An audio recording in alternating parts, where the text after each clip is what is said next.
Test one.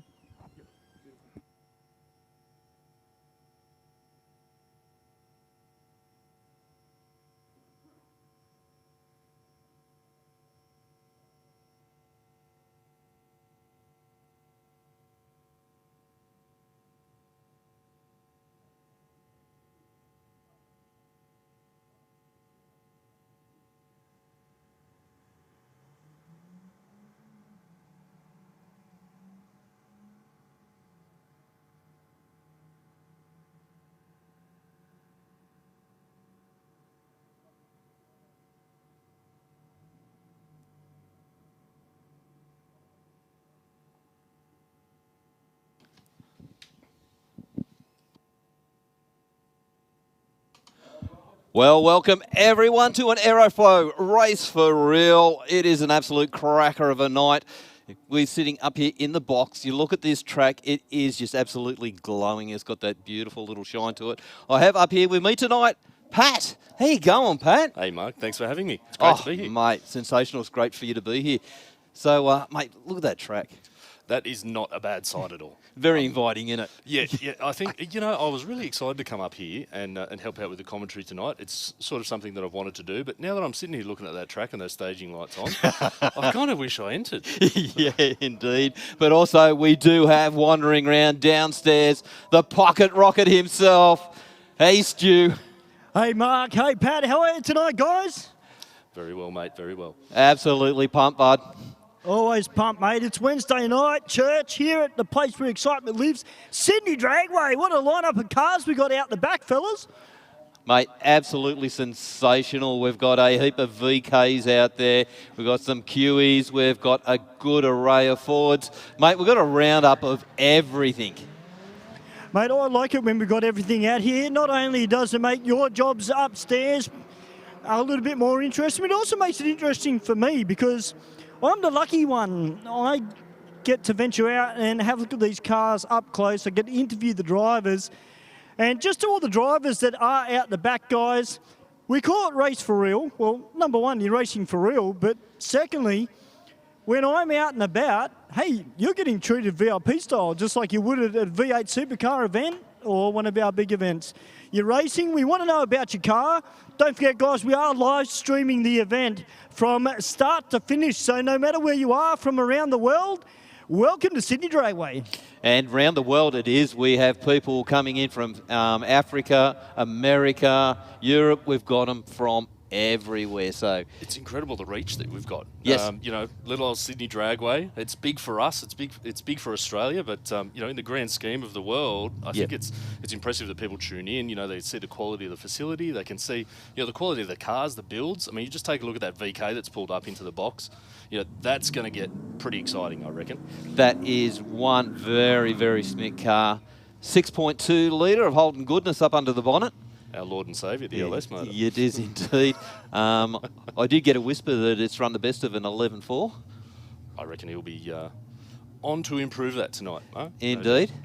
And isn't it really interesting? It's almost like what the streets look like these days, in Australia at least. There's a bit of classic muscle, but then there's something Euro next to it. And you've got to be a little bit curious about what that Euro's running as well, because they're just absolute sleepers. So it's good to have the real the real mix of cars out here. And we've touched on this before that with Stewie and Bushy, that these European cars, they come over here. How much are they detuned? Well, yeah, I think it's technology, right?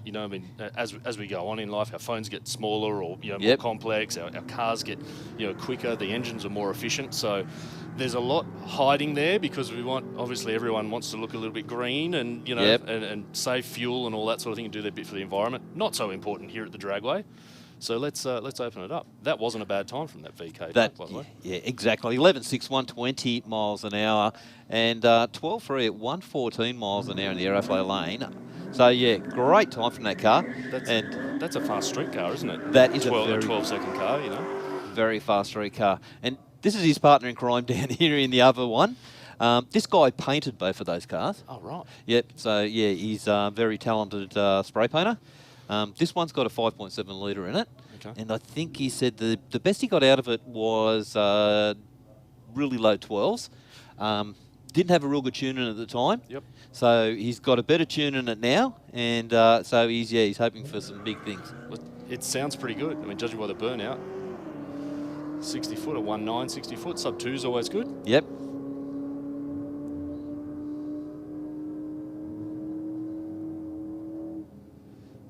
$12.55, not bad for a 5.7, relatively standard. Yeah, not too bad rolling out for your first pass. Absolutely. And a little bit of a green track, like. Yeah, fresh track. Yeah. So we haven't got a lot of cars running down. That's what I mean by a fresh track. Yep. So yeah, the more cars run down, it gets that bit more heat in it, a bit more rubber down, and gets a lot more stickier. And Mark, I mentioned this earlier when we were talking before we started commentating, but that little silver WRX down there is actually driven by one of my co-workers. Okay. Justin Woods. It's his first time drag racing. Yep. He finds himself as a bit of a circuit racer. So we'll see if he can make sure he doesn't find any left or right turns on the way down there, and let's see what he can do. Bit ginger on the 60 foot, but that's all right for a first time. Yeah. You definitely got to give him a tune up on the reaction. Oh yeah, he'll get a hard time later on. Don't worry about that. Woodsy 14.2, that's horrible, mate. No, that's that's a great start for someone who's never been to the strip before. He got it in the staging beams first go as well, so he gets brownie points for that. And he does have a twin plate clutch in there. That's probably not the nicest thing for your first time out. You would have been working a bit on the starting line then. Yeah, I think so. I think it's probably something that we should mention as well, Mark. The real reason for Wednesday night's Race for Real is to be able to get your car that you drive every day, or your toy that you keep in the shed out to the track. You can get out here, you can put the pedal to the metal. You find out what it's really got. You don't have any concerns when it comes to, obviously police on the street, breaking laws and things like that. It's just not a concern. So you can come out and you can do exactly what that VZ Club Sport, by the looks of it, has done. Big smoky burnout, get the tyres nice and warm, line up and have a crack. It's just a great opportunity for everyone to come out and really see what the car's got. And you know yourself, you've played with cars and everything, that what they come off the dyno means nothing to the black stuff. Yep, exactly right. This is the ultimate dyno, which is the black top and the quarter mile. So once you see the mile per hour down there, it's not always, you can't always say, oh, if it makes this mile per hour, it makes that horsepower. There's some other things to the equation, but it's a pretty accurate. It's a pretty accurate gauge. So, definitely a few cars out there that have some dyno numbers that are probably not backed up with the mile per hour as well, I think. There's some happy dynos out there. Yeah. Maybe some Facebook figures as well, possibly, Yeah. It makes this much. I know one of my cars that, one of probably the better motors we've really had built, that it come off the dyno with 700, put it into an LC Tirana and put it down the track and it run a 10. Yeah.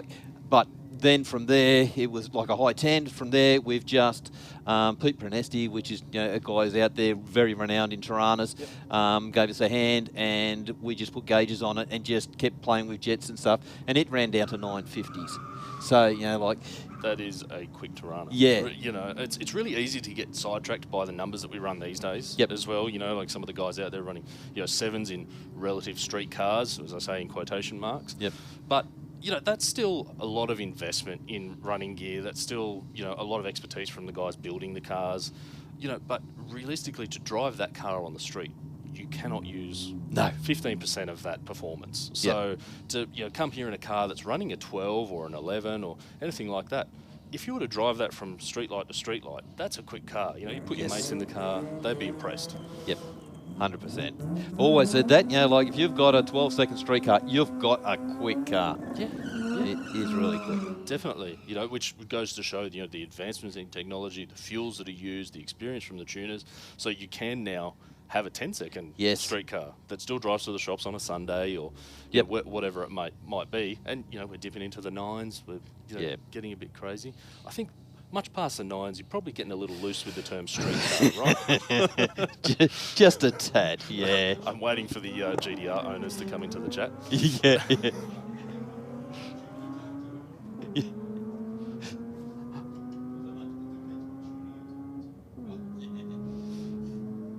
Yeah, I think when you walk around the back of it and if you run into a parachute or a wheelie bar, well, you know, like you've got to sort of draw the line there, somewhere. Yeah, I mean, look, I must admit, I think I have gone to the shops with a chute on the car once or twice. But that was mostly for a photo and just bragging rights to say I did it, which is what most of it's about, isn't Yeah, it? it Really? is indeed, yeah. Right, so we've got interesting little use at a Hilux down there. Yes, it is. BF Falcon by the looks of it as well. And it's one quick little ute. Yeah. Looks like a bit of a sleeper. Yeah. But, yeah, definitely gets frozen gear in there and it all happens pretty quick. It's nothing like a sleeper. I love it.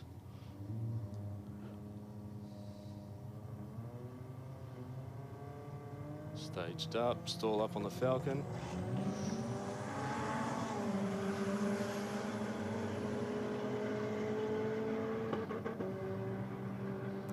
You've got a feeling there's not a Carby 2.4 in that Hilux anymore, Mark. No, I think it got lost somewhere along the line. 11.0121 is moving. And 13.8 at 100 miles an hour for the Rocket Lane. So, yeah. Another couple of Falcons down here, a couple of XR6 turbos by the sounds. Okay, we do just have the lights flashing at the moment.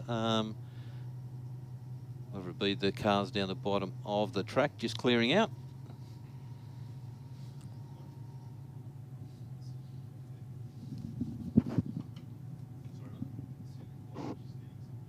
Oh, okay. Is that something on the track?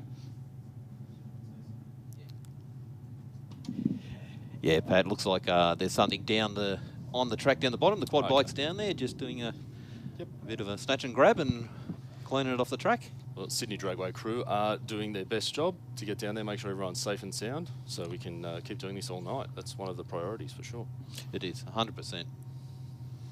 And I guess if you're tuned in on the live stream, obviously there was a short break in the action there, but we're about to get going again. So thanks for tuning in, and feel free to let us know where you're tuning in from. We'd love to see where everyone is, whether you're local, whether you're interstate or even international. If you've got any questions for us, shoot them through. We'll do our best to get to those answers. Sometimes they come through hard and fast, and we're probably not going to get up to it. But just like that white BF, by the looks of things, getting out of the hole pretty quick. Wow. 12.6, 112 miles an hour. Was a nice, clean-looking Valiant down in the burnout box. A Focus ST by the looks of things. Bit of a modern versus classic. Yep. Jewel at the lights. Well, hey, Stu, you're wandering down in the staging lanes. How's things downstairs, mate? Mate, fantastic down here. I'm down with the two Rosses. Of course, we've got Ross the Boss Bilby and our number one spectator and also all-round a nice guy, Ross. How are you, mate? Pretty good, mate. Good to be back here again. See some good entertainment tonight. Good to see a lot of good cars, good lineups tonight. And it's really good.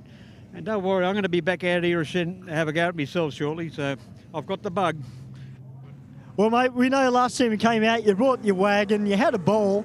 And, mate, let's face it, you know, whether you're spectating or racing, you know, sure, wants to race, but spectating, you know, you can still come down and have a look at the cars.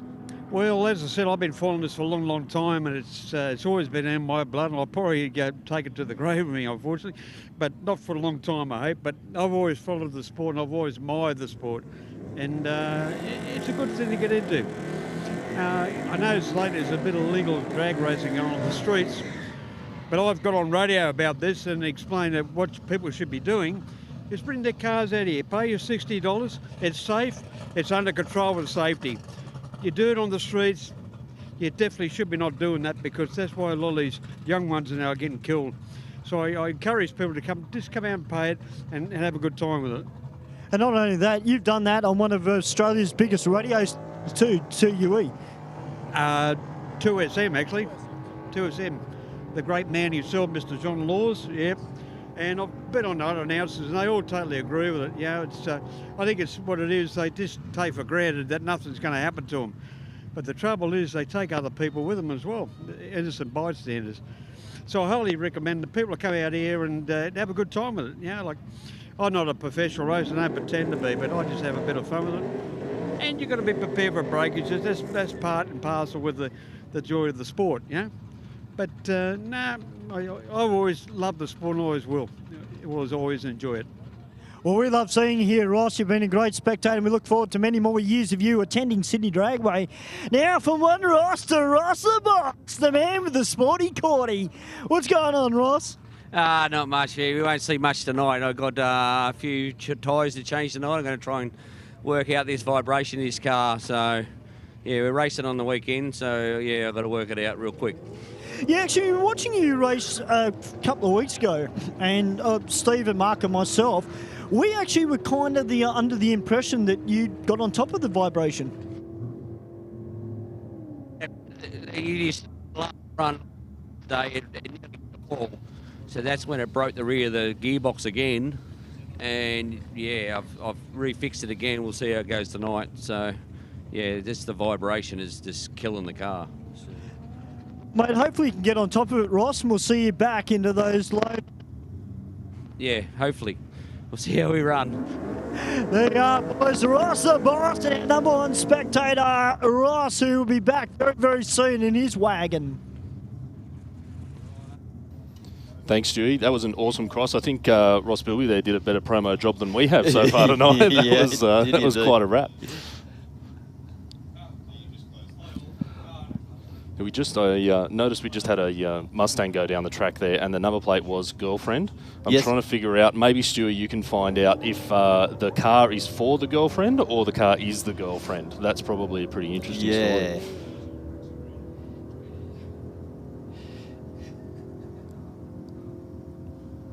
Well, full drive, just rocking on down the bottom end of the track.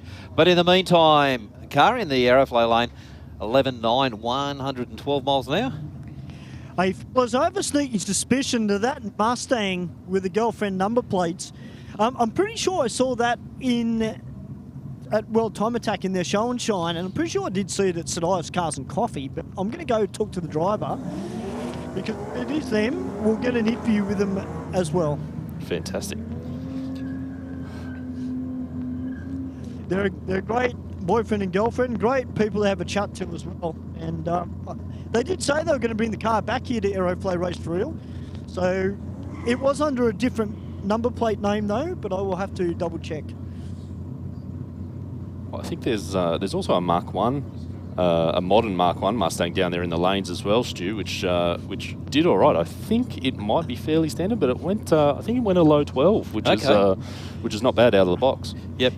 Yeah, I'm pretty sure that's got some of the Roush running gear in it as well. We've just had another Mustang too, just pull into the line for scrutineering. So we'll see that out a little bit later as well, Pat. As a matter of fact, I've actually got the driver here for the Mark 1. G'day, mate. How are you tonight? Good, mate. Yourself? Very well, thank you. Hey, the boys upstairs are pretty impressed with the Stang. Now, you're going to have to rejig my memory because it's been a little while since I've had a chat with you. What's under the bonnet? Is it Roush gear? It's naturally aspirated. Naturally aspirated, is it? Oh, right, okay. I thought it might add some of the Roush gear underneath the bonnet. Nah, performance-wise, this is more or less stock, this one. Oh, really? Wow. So have you done any modifications at all to the car? Suspension work, H-pipe, that's about it, really. Put the shaker on it. Well, mate, you do a great job in this car, and we love seeing it here at Sydney Dragway. I mean, I've seen a few of these Mark 1s driving around on the streets, and I'm not going to lie, I always make sure to check the number plate because I'm never sure if it's you, because I was going to put my hand out the window and say g'day. Oh, I love coming here. It's great.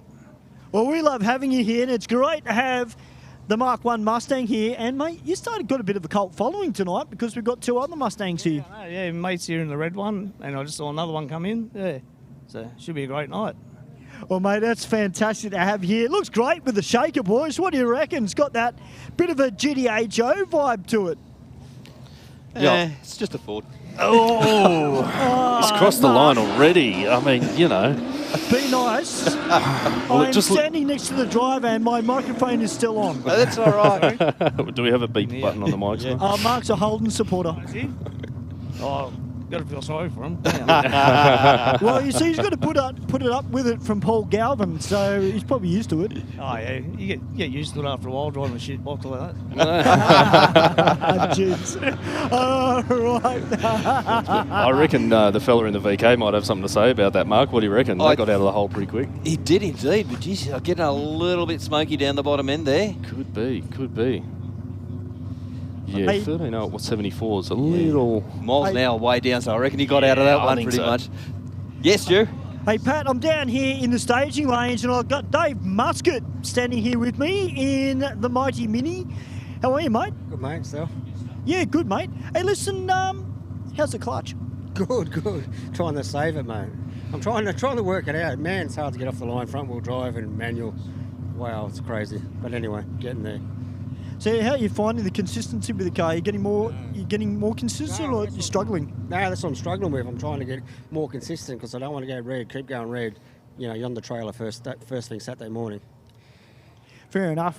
Now, you know these things, right? Now, you used to have a supercharged one, and you had a turbo one. This is the supercharged. Do you still wish you had the turbo one? No, I don't need two. You don't need, what do you want two for? Oh, just wondering. That's all. I just bought the other one just to compare them, just have a bit of fun. I was always going to sell it. So, but the other one's quicker because he's got the what Duvalaki in the roof, the big sky, whatever you call it, full on or something. I call that the camel head release. You know, like a Toyota road, you could have the someone 6 foot tall, like. Is he looking for the word called sunroof?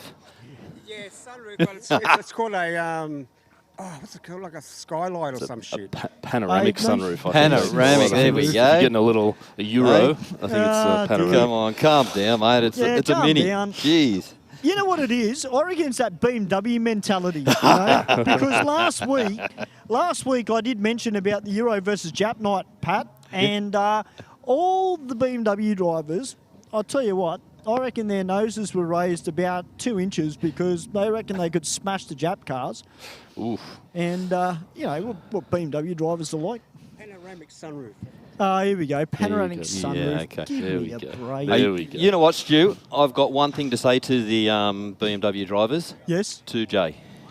Yes. Hashtag 2J the world. Well, you know what? They're going to come back and they're going to say, well, guess what the new Supra's got in it? It's all BMW running gear. So, you know, there's a bit of war of words going on there, I think, you know. Everyone's like, well, it was in a Z4 first rather than before it was an A90 Supra. So, bring it on. Yeah, that's what I reckon too. Yeah. Put them on the track and then we can see. Yeah, absolutely.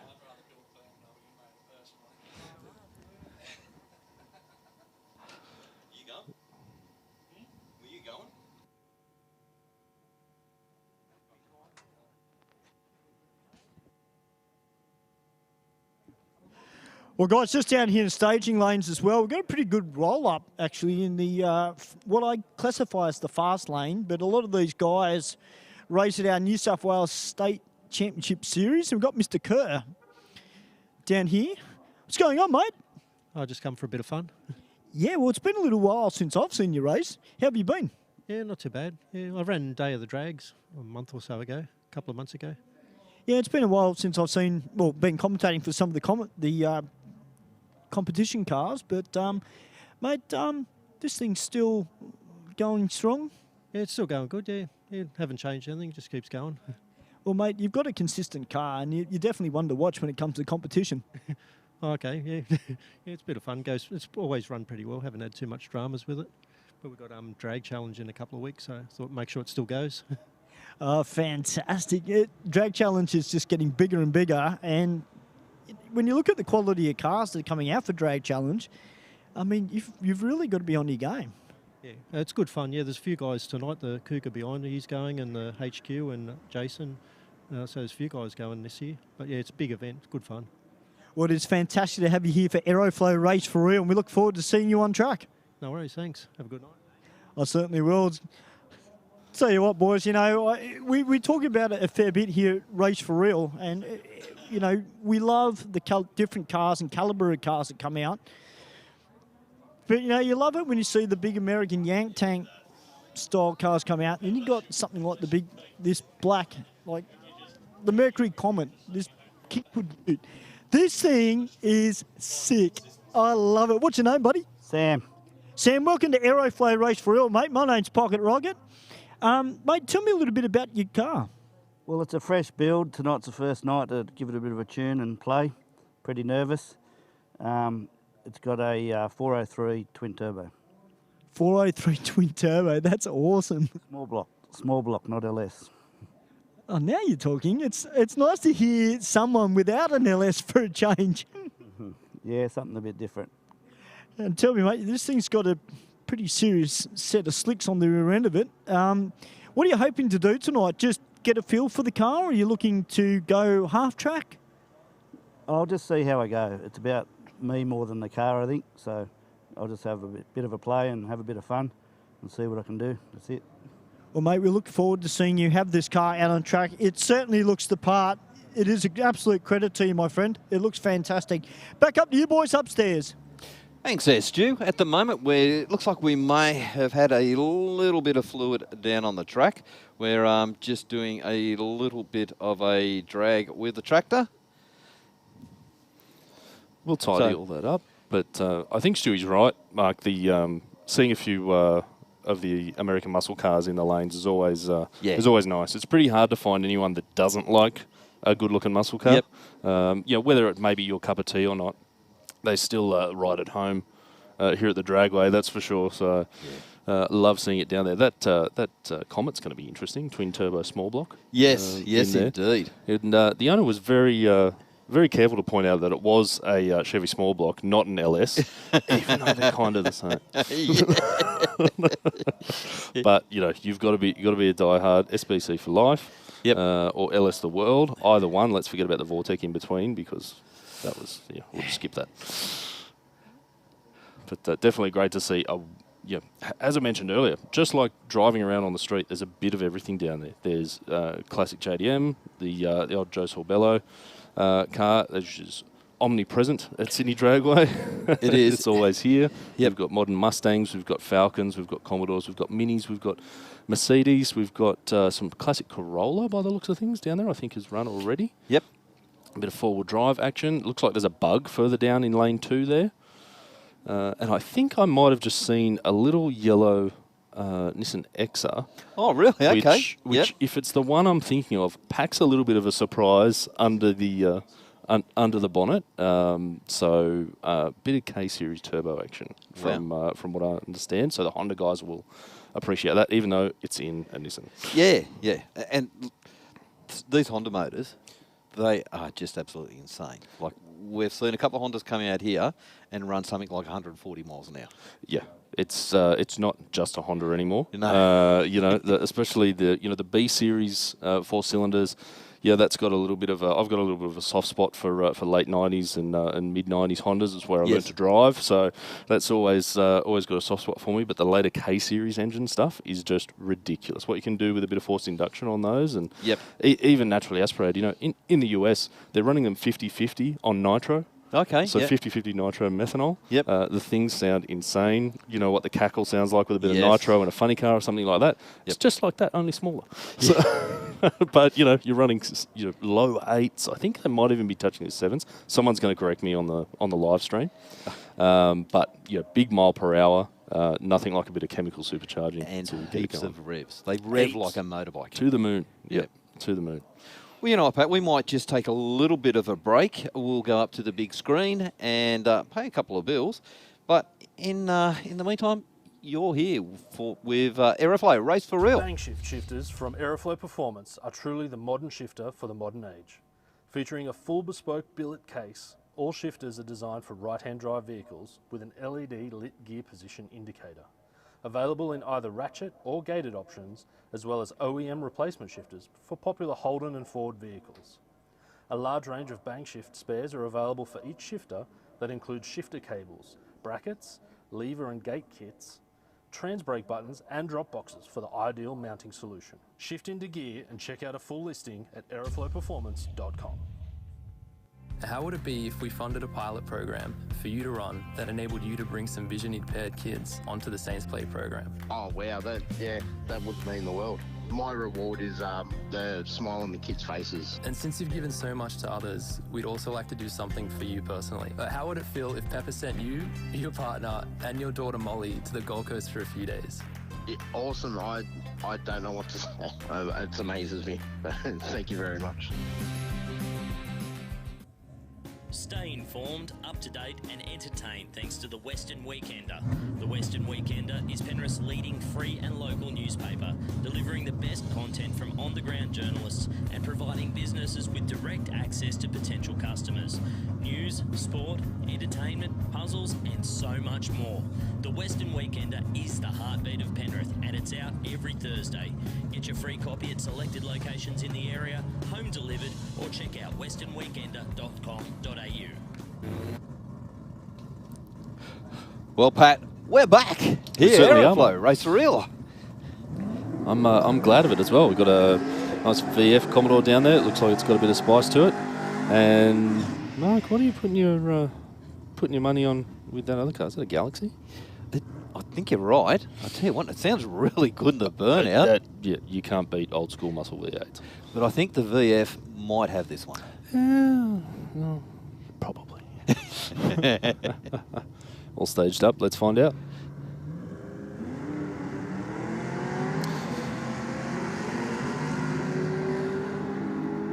I reckon I should have put a lobster on that, Mark. You should have, mate. Yeah. You just can't give that much of a head start away. 1078, very impressive, and a 973 at 149. Yeah, big for the VF. now. That is, that's modern performance at its best, I think. It is indeed, but 10.7, 123, like, yeah, good pass out of that big, heavy car. Strong off the line, fell over a little bit at the top end, but to be expected from naturally aspirated engine, where the big VF obviously has a bit of forced induction there to push it across the line. Yeah. Another Holden versus Ford match, I believe. Yeah, it's from, I think it's Auto Tech Engineering, actually, PSI, GTP. This Falcon down here in the rocket lane. Brilliant. Spiro's been around for a long time and knows his way around the Coyote motor. It looks like an FG, so I'm thinking it's Coyote.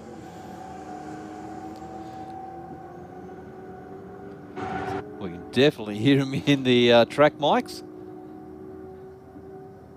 What a race.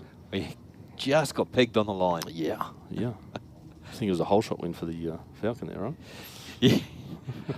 11.5, 112 for the HJ. That's pretty good, but look at this XP down here. Isn't that a great shape? Yep. XP's unreal. I love the fuel tank in the back. The keg tank is that's some quality gear. It's a nice touch. I wonder if that's Rick McGavigan. It looks like he is. I think it is. Yeah. Great car. Has been on a drag challenge. Yep. As well. Good dude. Yeah. And against the Chrysler 300 by the looks in the left lane. I've done some work on that car and actually fitted a 6-cylinder in it. Oh yeah. And Riggy was going down that track, then all of a sudden, out she comes, and in the V8 goes. Yeah, I think that's a foregone conclusion, isn't it? Yeah. I think he made the right move looking at that. Yeah, I think he did. But I'd probably, if it was a Barra, would have been questioning it. Yeah. Well, Barra of the world, Mark. That's the word on the street. Yeah. Are you boys ready for a bit of nice? Absolutely.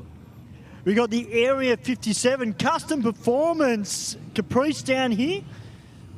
He's aiming for 10s, he's told me. And for 10s, and there is a large N on the rear window of that car, Stu, so I think you're right. We might get a bit of a Rexona spray before he stages. Yes, we'll see what happens. Mate, you can never knock a bit of chemical assistance. Not at all.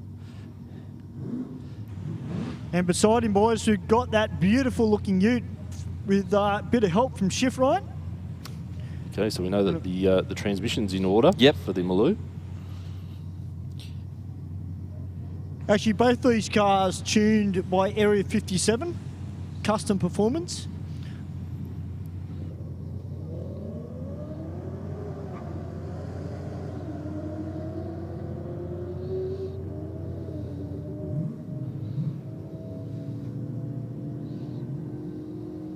11.73 and 124 for the long wheelbase, and 13.21 at 105 for the Maloo Ute. Pretty clean run out of both, but I reckon there's a bit more to go. Yeah, I think you're dead right. The Statesman, a little bit soft off the line. Definitely. I think it's their first run of the night. Plenty more to go. Yeah. Well, Mark and Pat, we've got Mr. Kerr out here now in the Mercury Comet. Beautiful car, Stu, isn't it? It is sensational. And look, Pat and Mark, I totally agree with you, man. You're both, you know, American muscle, we don't, look, there's always that adage, Australians we like holding them forward. Of course, over in the States, so like their big Chevys, their Hemis, and everything else in between. But, you know, when you have that classic American car come out, and you see next up, we've got some classic Australian iron coming out as well. I mean, it really makes you sit up and appreciate not just what happens with the modern day cars, but even with some of these old school cars, just the amount of time, money and effort it's got into it.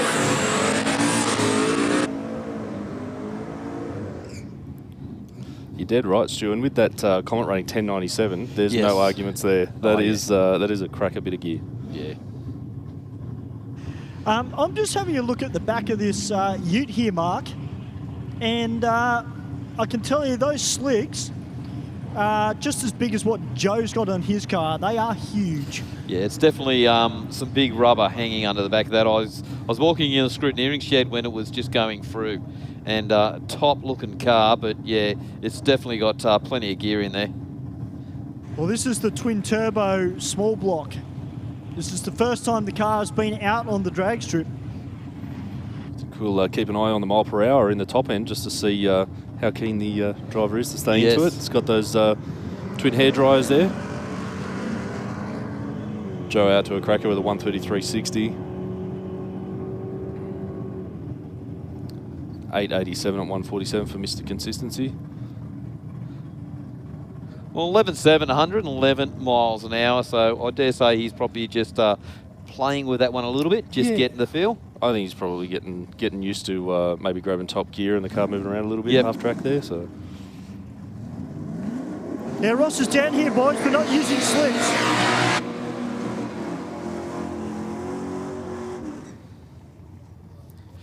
Ross has actually got what looks like street rubber on the rear end of his car tonight, Mark and Pat. Mate, I actually thought he had solved that vibration problem out with the way the car has been running previously. So he's been running those decent numbers and dealing with the vibration in the car. He's doing a great job. it's always something you got to chase, right? Like, you know, you think you get the car set, it's like, yep, it's good to go, and then all of a sudden something comes up, you know, a little vibration, something here, something there, a little miss, and it's just, it's constant, isn't it? It is, yes, it's exactly right. Keeps us coming back. It's kind of like the automotive version of golf, right? You know, you hit a ball, it goes away, you go and chase it, you hit it away again. Doesn't seem to make sense. You come to the track, you race, you know, tune it up. Oh, how right you are. That's exactly it. Mark and Pat, this is a bit of a statement. One tough one, this Tirana. I'm not going to argue with him so far looking at that burnout. Well, I'll tell you what, boys, this has got a full-blown race number on it. He's running some Hoosier slicks on the rear end of it. It's this thing.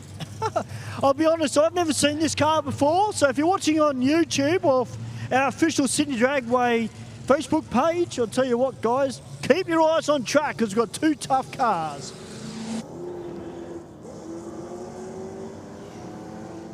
Yeah, that was pretty spicy off the line there, Stu. You weren't wrong. Now, it's a big move to the right there on the hit.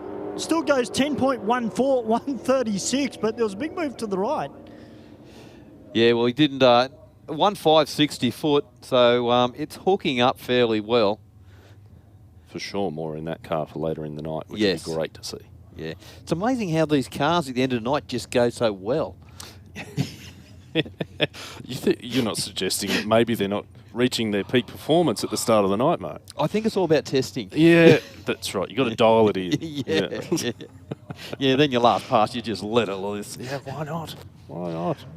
All right, guys, we've got Peter Giddens down here, one of our officials here at Sydney Dragway, who will also be racing this weekend at the Speed Addict Clothing Company New South Wales State Championship Series. Just trying to get his eye in. And he's up against Dave Muscat in the Mighty Mini, who is no stranger to getting very good reaction times here at Aeroflow Race for Real. He's a good racer in his own right and runs on through with a 15.9 to a 16.48. Now, you were telling me earlier, Mark, the two guys having a race against each other in their AMG Mercedes. Yeah, they are indeed. Both these guys, two really nice blokes, have a bit of a yak to them as they come in. And yeah, they've brought both their B classes down and going to come and have a bit of fun. So, and these things get cracking. Yeah, it's going to be bragging rights at at the pub on the line for these fellas, I think.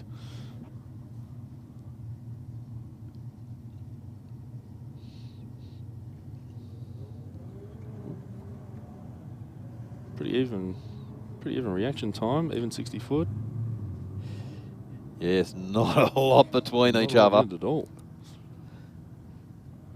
Aeroflow Lane takes the win at 11.89, 114 to a 12.06 and 118. Just itching out the mates. Yep. Round one to the grey car.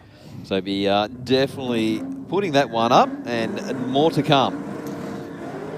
Here we go. Here's another buddy rivalry with the two blue VKs. Yep. 5.7 versus 6.2. Let's see if they can't improve from the first run. So the one in a Rocket Lane, I think, run a 12.2, 12.1. Yep. And his mate run an 11.6. 6, 11.7, yep. So let's see what we're going to get out of them now. The track's 100%. They both got their head round the track. Oh, got a little eager on the light there. Left a cherry on the tree.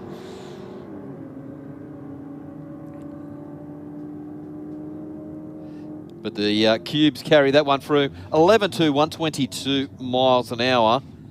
And his mates just sort of off-peak there at 13.1. Yeah, I think he might have just rolled out of it because he knew he left the cherry on the tree. So not much you can do about that. But I suppose it's important for the people that are watching at home or on the live stream that are actually thinking about coming to try, their hand at Race for Real, is when you're coming up to the staging lights, you'll see the cars now, if you can see them or if you're in the crowd watching.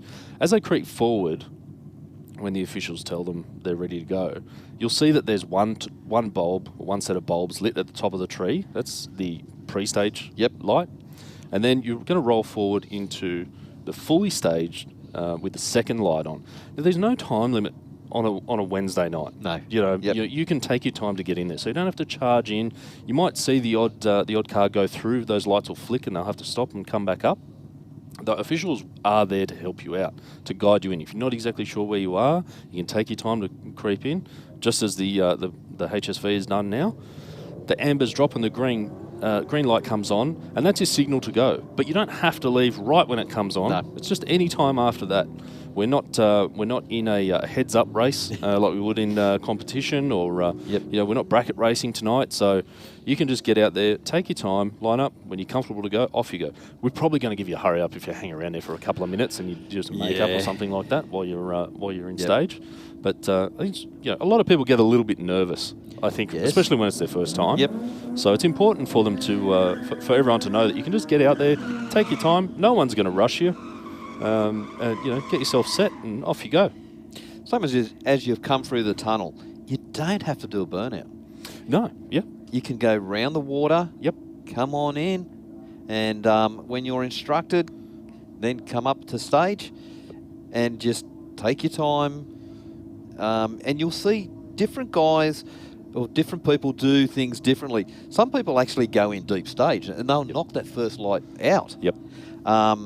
You really have to be on your ball if you're going in deep stage. If you are, it could give you that fraction of a second. Can give you a bit of an advantage in the ET.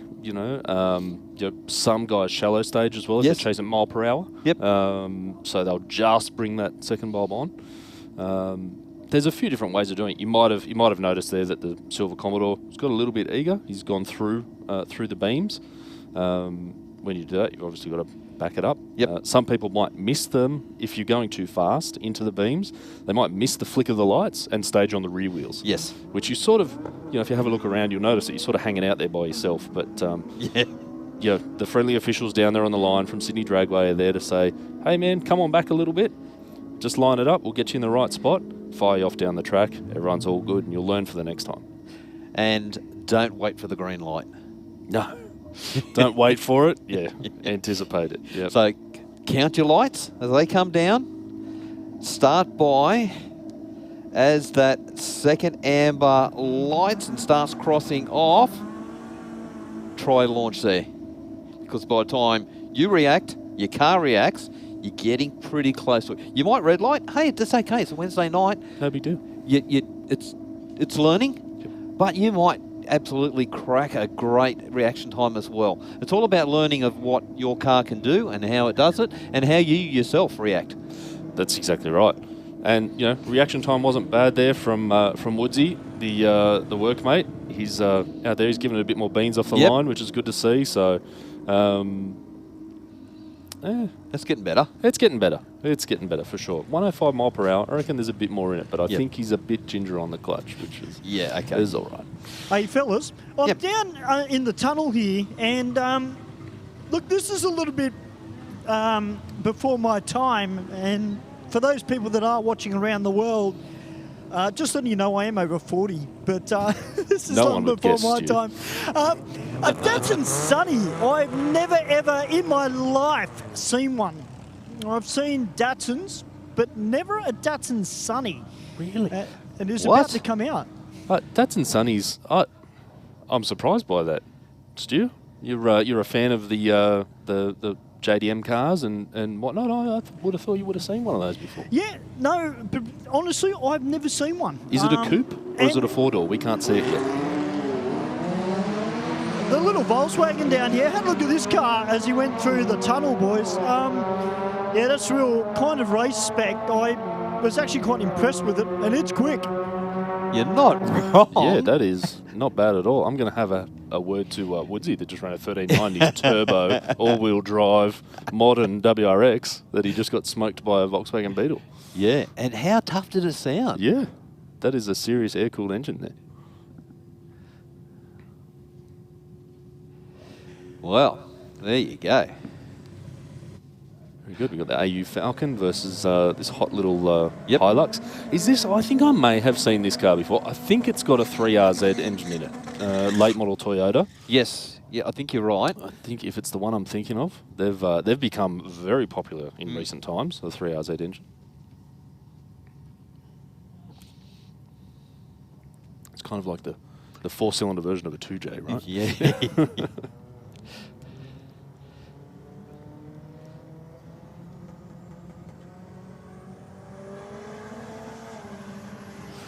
1.6 to the 60. I reckon he's going to chase him down. It's going to be close. Oh, no. 11.0, 121. Yep. Not bad. 15.192. That's an AU with the single cam Intec. Yep. 4-litre in it, I would say. So not a bad run for that one. Oh, that is a coupe. That Sunny, Stu. That is a rare Datsun Sunny. There was many, many more 4-doors, but the coupe is a rare thing. That's a great little car. Man, I don't know about you two, but I'm getting a little bit of a sports sedan vibe here because, a lot of my years growing up, obviously I saw the Datsuns and a lot of them were in sports sedans, but first time I've seen this Datsun Sunny. Absolutely, and I can't remember off the top of my head, but I know there is a fellow that's running a coupe in. It is a blue coupe in improved production on the circuit. So, not sure if it's the same one, but definitely a rare thing to see and a cool old JDM car that not a lot of people will know about. Well, 17.7 to a 17.8, 85 miles an hour to 73 miles an hour. So, Yeah, not too bad. Probably got the original motor in it. I'd say it's probably maybe an L series. Yeah. You know, early Nissan engine. You know, set of Webers on the side of it, something like that. Sounds great. You know, what a fun little chassis that would be. Yes. You know, to tool around some twisty roads and whatnot. And why not bring it out here and see what it's got down the strip? Yeah, for sure. Perfect. Just like these two little minis. Yes. Yep. You wonder, you know, like the Dado 1600s and all them, how many of those things got killed out in the belting through the forest and bush and... Yes, yes. Definitely a weapon of choice for rally guys. Yep. All right, guys. Well, this, I'm going to say a Toyota down here. It's got devious 1.8 litre number plates on it. It sounds tough. Let's see if it goes as quick as it sounds. Toyota Corona. You think perhaps it's hiding a bit of a secret there, Stu? Yeah, well, he's been pointing at it going, and he's pretty revved up, I can tell you. He's pretty pumped to get going, so... Be interested to see how it goes.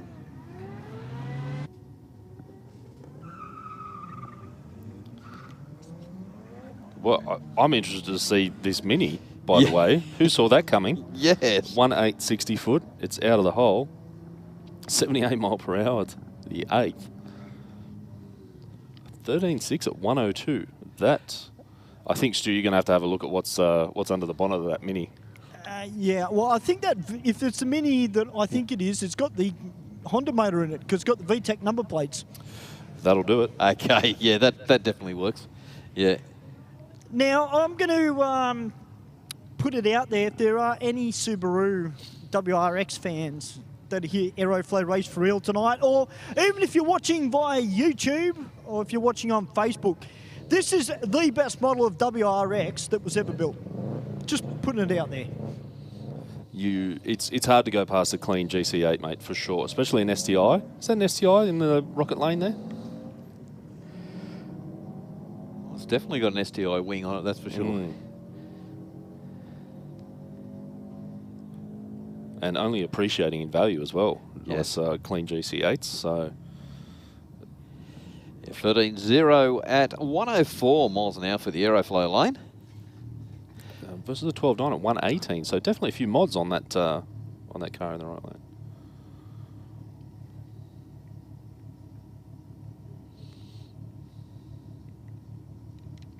Well, good set of plates on the four-wheel drive. Yeah, is Beast. that? I wonder if that's one of modern Trackhawks, maybe the Jeep. Well, Beast number plates on the SRT. Yep. Yeah.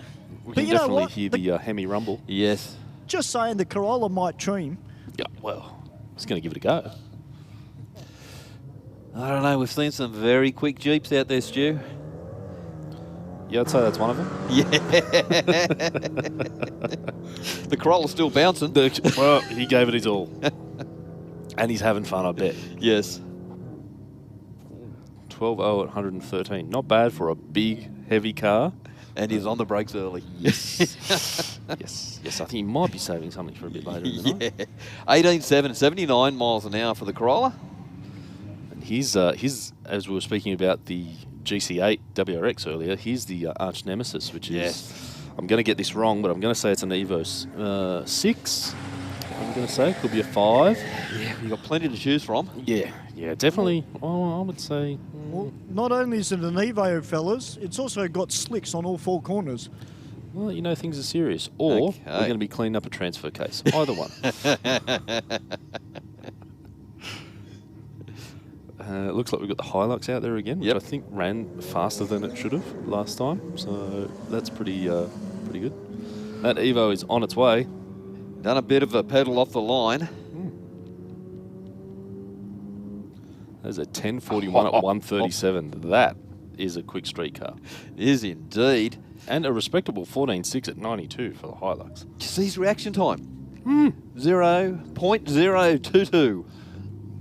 That's a man on a mission. It is indeed. That's a tradie that's going to be on time, I reckon. Well, I think he might be chasing a bit of reaction time money if we have enough cars. Ooh, yeah, that's interesting. I did forget about that.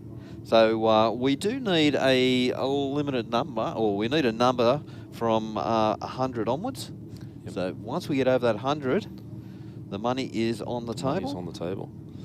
So we've got a fairly good roll up so far, but we will be told that a little bit later. Excellent.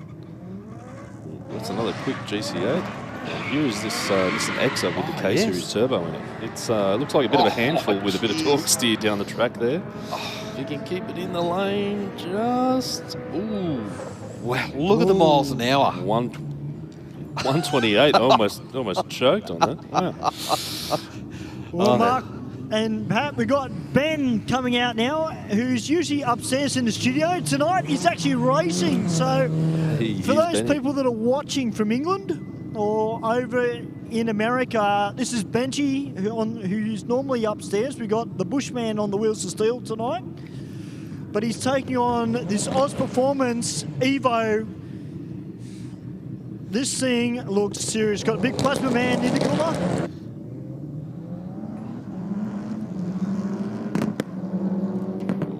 That sounds like it's got a sequential gearbox in it as well, so she's on her way.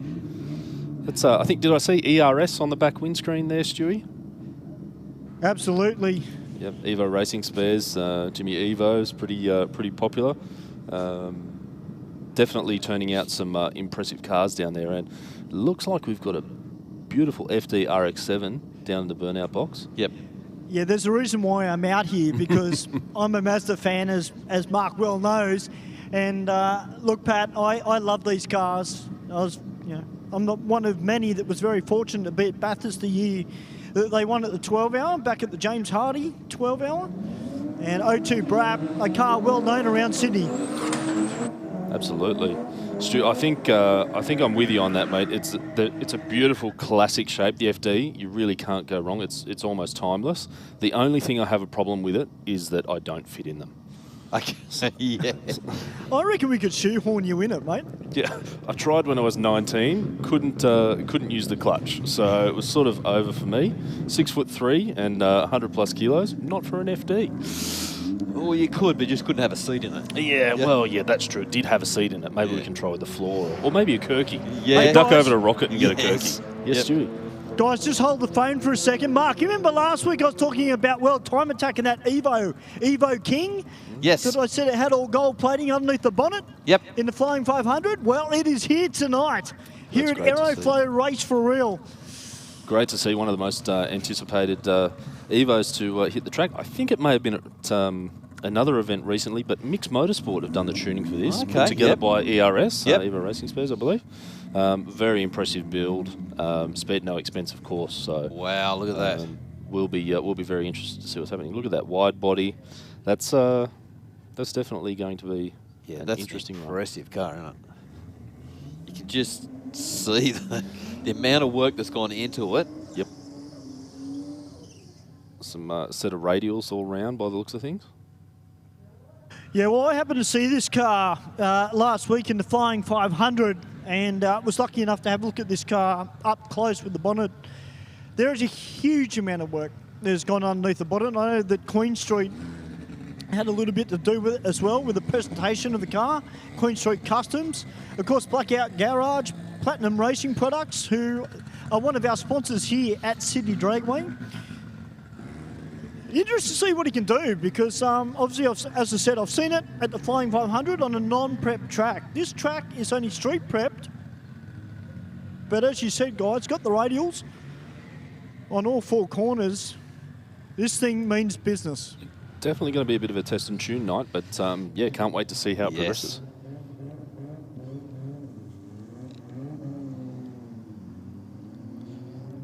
Yep, soft launch, build a bit of confidence.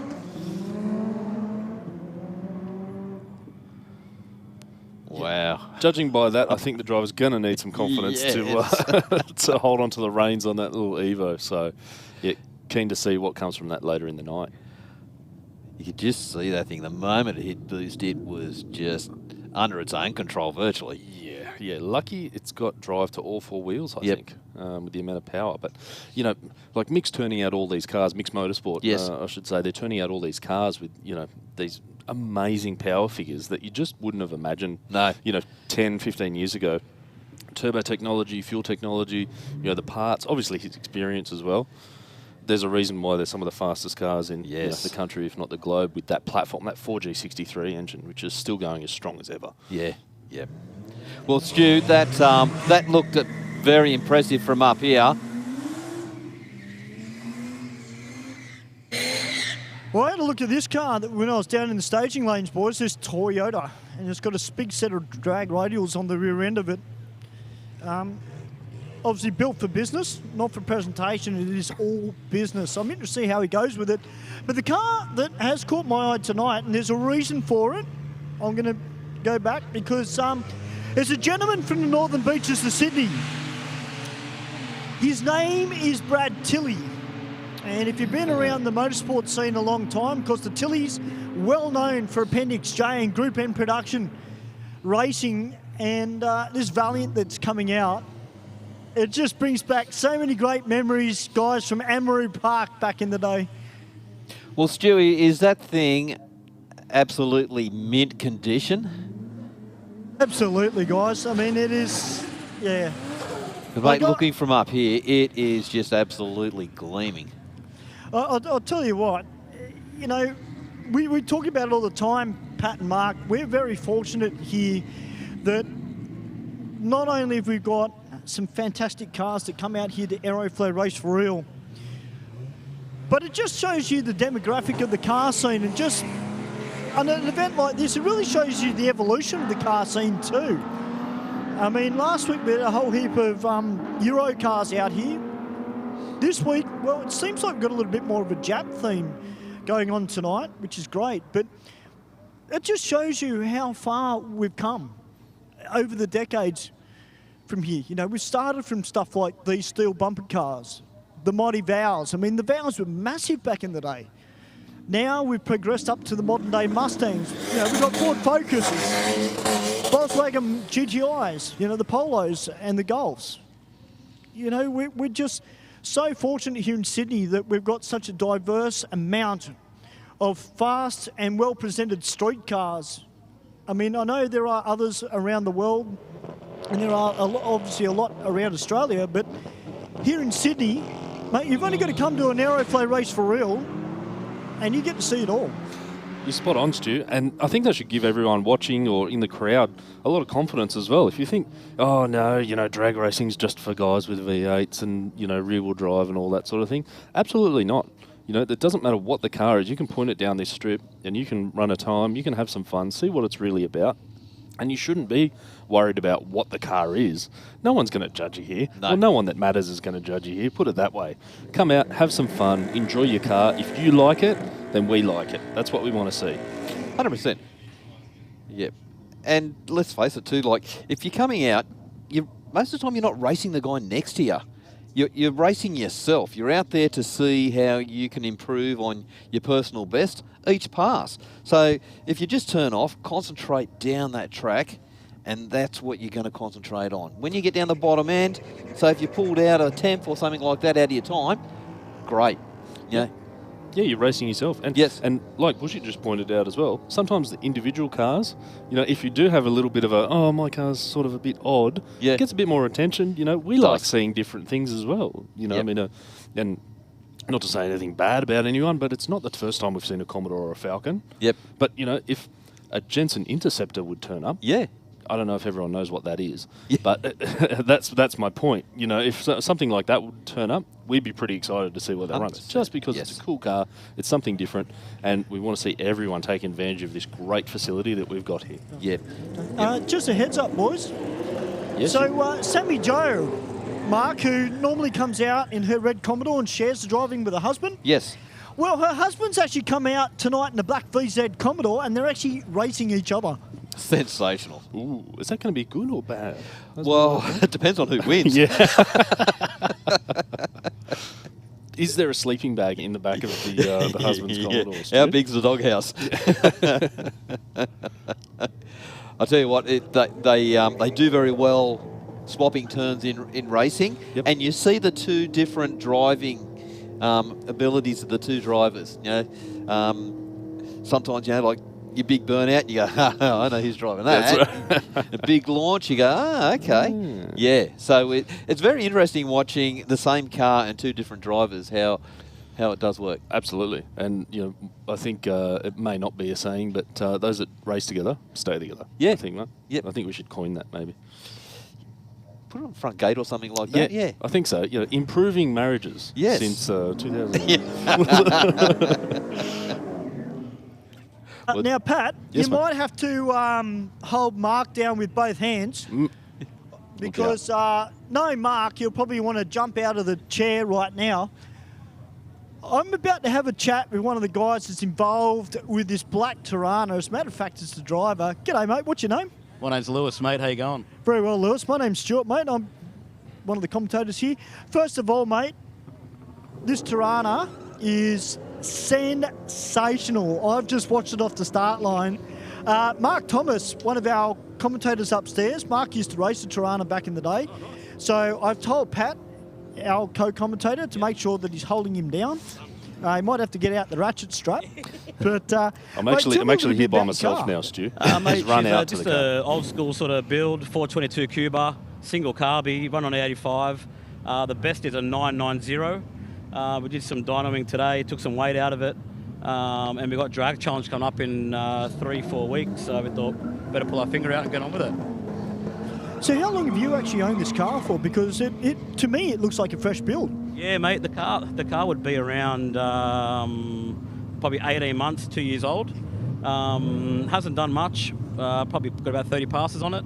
Running on a 235 radial at drag challenge. Running a slick just for the first couple of passes tonight. Hopefully we can. I guess the aim is that we drive it here, we drive it home on a 235 radial, and it goes 980, 990. Fantastic. Now I've got to ask you the question, mate. While they've got the bonnet up, we'll make our way towards the front of the car. Who actually did all your motor work? Because, mate, that looks stunning in there. Yeah, the engine was originally built by the late Sam Fennick, God rest his soul. So we put it in there, and the boys from work, from ITF Hire, put the car together for me. Daniel maintains it. So yeah, it's pretty much an in-house build. Fantastic. We'll just have a quick word with Daniel. Daniel, welcome to Aeroflow Race for Real, mate. I'm Stuart. Mate, you obviously do a lot of work with this car. The engine, just told, done by Sam Fennick. I look at an engine like this. How much maintenance actually goes into a 9-second motor? This one here, we just do the general maintenance on it. Oil filter, check the tune, timing. Nothing too over the top of it. It's pretty basic, which is really good. Well, mate, it's an absolute credit to you and everybody involved with the car. It looks fantastic. It does. Thank you very much. No worries. There you go, boys. Mark, I hope you've still sitting in your chair. Mate, I have. Pat had his foot on my chest, holding me down, mate. It's just... Nah, that was, beautiful car. It's a great bit of insight into, a nice car like that. And yes. And how awesome to know that there's another little piece of Sam still getting around the track. That's always good to hear. Yeah, it is. It's a great reflection of him and the work that he did. It was just brilliant. Absolutely.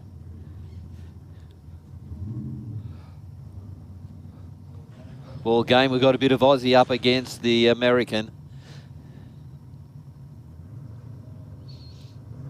Modern versus classic. Yep. Oh, classic is out. A 1.560 for a big car is moving with a bit of a wiggle. 670 across the 8th at 103. 1054 at 127 at the big end. Wow. 12-1, 130 miles an hour out of the Falcon. So the miles an hour are really big, but just definitely couldn't get there quick enough. Yep. That is a fair bit of horsepower to drag a big heavy car like that down that track. Absolutely, absolutely, and that's sort of the penalty that modern cars have, right? They are heavier. They might not look bigger. They might not look heavier than classic cars, but there's so much safety gear that's in there. There's so much, NVH gear, so to reduce noise, vibration, and harshness, and they get a bit of a weight penalty. So something that might look smaller or a bit more nimble is actually a couple of 100 kilos heavier. So. Luckily, we've got those nice modern engines to throw a bit of extra horsepower around. It is indeed. What's the weight of your car? The weight of my car, I'll just say with me in it because then I don't have to tell everyone how much I weigh. I think it's 1680. Okay. So that's an 02 VX Commodore. It does have It does have a 4-link rear end in it. Yep. Now, still got the alloy LS in the front of it, but turbo and intercooler and all that sort of thing. Actually, it hasn't been on the scale since it's got a cage in it, so okay, it's probably going to creep up a Yes. little bit now. Yep, But, I keep hanging on to this street car thing, so it's got an interior in it. And, the carpet's a little thinner than it used to be, so I'm trying. The speakers aren't in the doors anymore, so I'm trying. But we just... It's the old Still saying. got full trim. Yeah, it's still got full trim, and I can always put an extra pound of boost or 2 into it. Yeah. So let's go with that for now. But, like you're losing out over a street car because you've got all those safety aspects in there. So you've put more weight into the car. That's right. Yep. It just means I need more horsepower, right, mate? It does, yeah. Okay. Good excuse. I'll tell the wife. Yeah. So now, you must be able to fit some nitrous in there somewhere. Why not? Yeah. There's still a bit of room in the boot next to the fuel cell. I can put a bottle in there. No worries. Just take the passenger seat out and just put it on the spot there. Then. Yeah, that's fine. The 88mm turbo, I'll enjoy that. So. Here's the Area 51 cars back up to the line again. The Maloo versus the Statesman. Let's see if they can't improve on their last run. I didn't see a purge of the nitrous in the... Oh, there we go. There a little one. Yeah. The Rexona's peeking out across the front bonnet there. Well, boys, we're not too far away from somebody that's well known here at Sydney Dragway about to come out.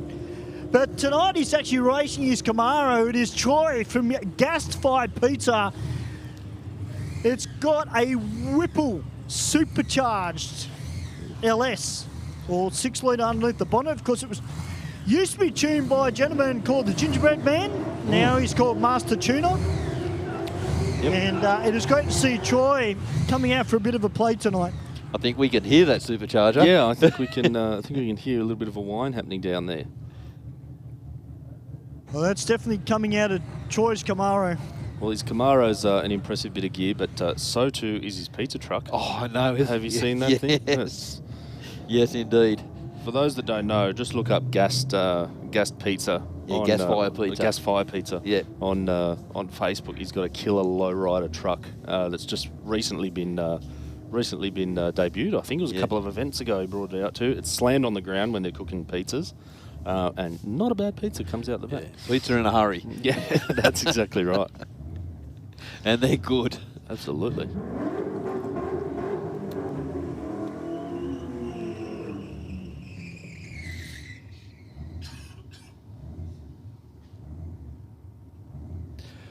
Well, I can definitely hear something very cammed up down there at the moment.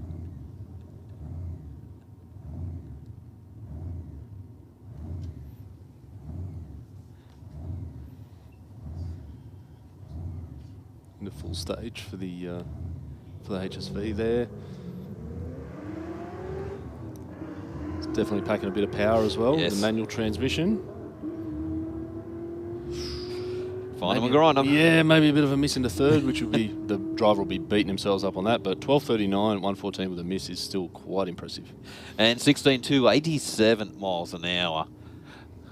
Yeah, there's no missing Troy's Camaro down there.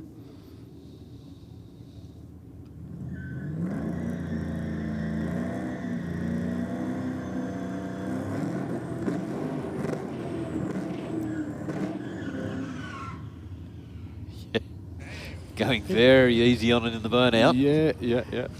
Yeah, well, thanks to Benji on the live stream, it's actually got an LSX in it, boys. Ah, there so we go. I've been told. Okay.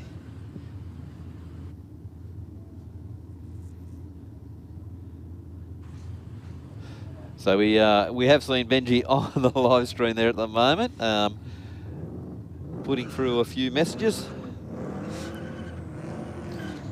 A bit of a battle for traction there from the Troy's Camaro, but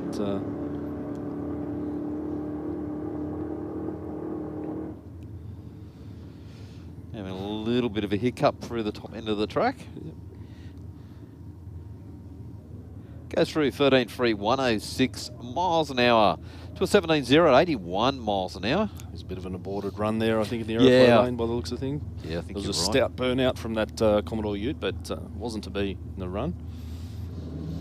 But, another couple of Holden Utes.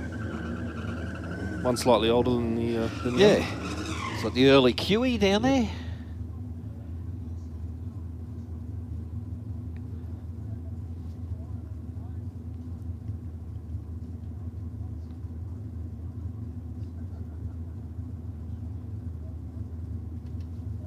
Well, Pat, we might take a little bit of a break. We'll go up to the big screen and we'll be back very shortly. You're here, Aeroflow Race for Real.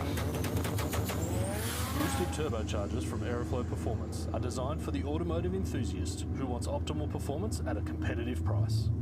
We have a range of turbochargers in both ceramic ball bearing and 360-degree journal bearing options to suit your power goals from 200 up to 3,000 horsepower.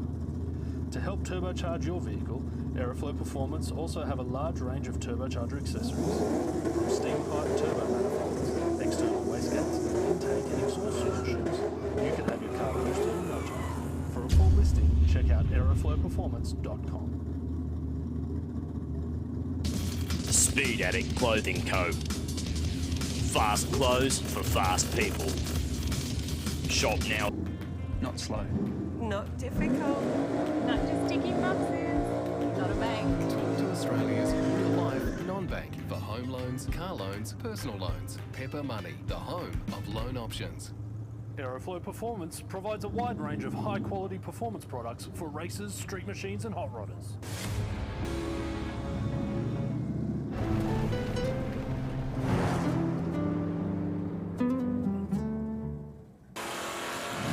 Aeroflow Performance provides a wide range of high-quality performance products for racers, street machines and hot rodders. From fittings, fuel system components, intake solutions and even turbocharger systems, you can see it all at aeroflowperformance.com.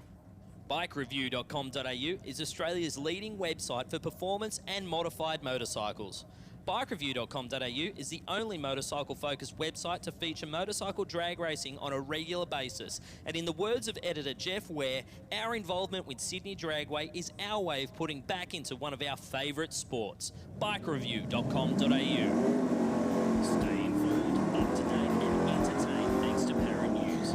Para News is Parramatta and the Cumberland area's leading free and local newspaper, delivering the best content from on-the-ground journalists and providing businesses with direct access to potential customers. News, sport, entertainment, puzzles and so much more. Para News really is the heartbeat of Parramatta and Cumberland, and it's out every Tuesday. Get your free copy at selected locations in the area or check out paranews.com.au. Bank said no to your home loan? Talk to us. Not a bank. Talk to Australia's real-life non-bank for home loans, car loans, personal loans. Pepper Money, the home of loan options. Whether you're building a street machine or a race car, Aeroflow Performance has a solution for you. Our ever-increasing range features boosted turbocharger systems, Bosch Motorsport products, X-Pro electrical systems, hoses and fittings, bang shift shifters, differential parts and fabrication components. You can see it all on aeroflowperformance.com.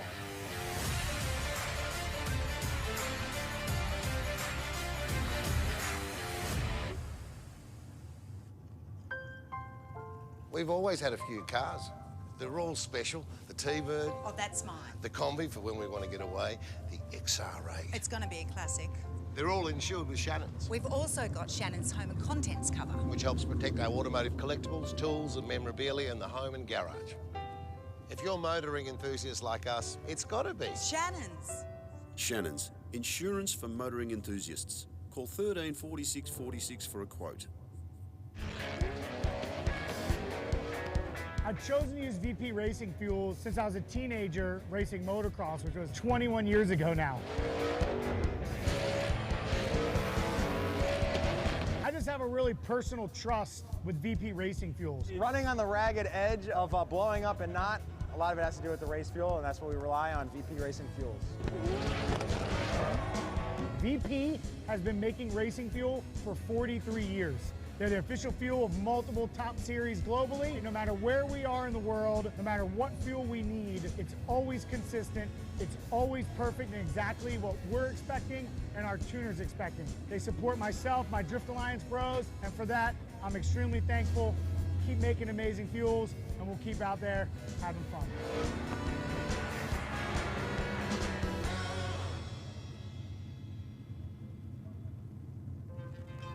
Aeroflow, famous for our massive range of hose, fittings and performance products.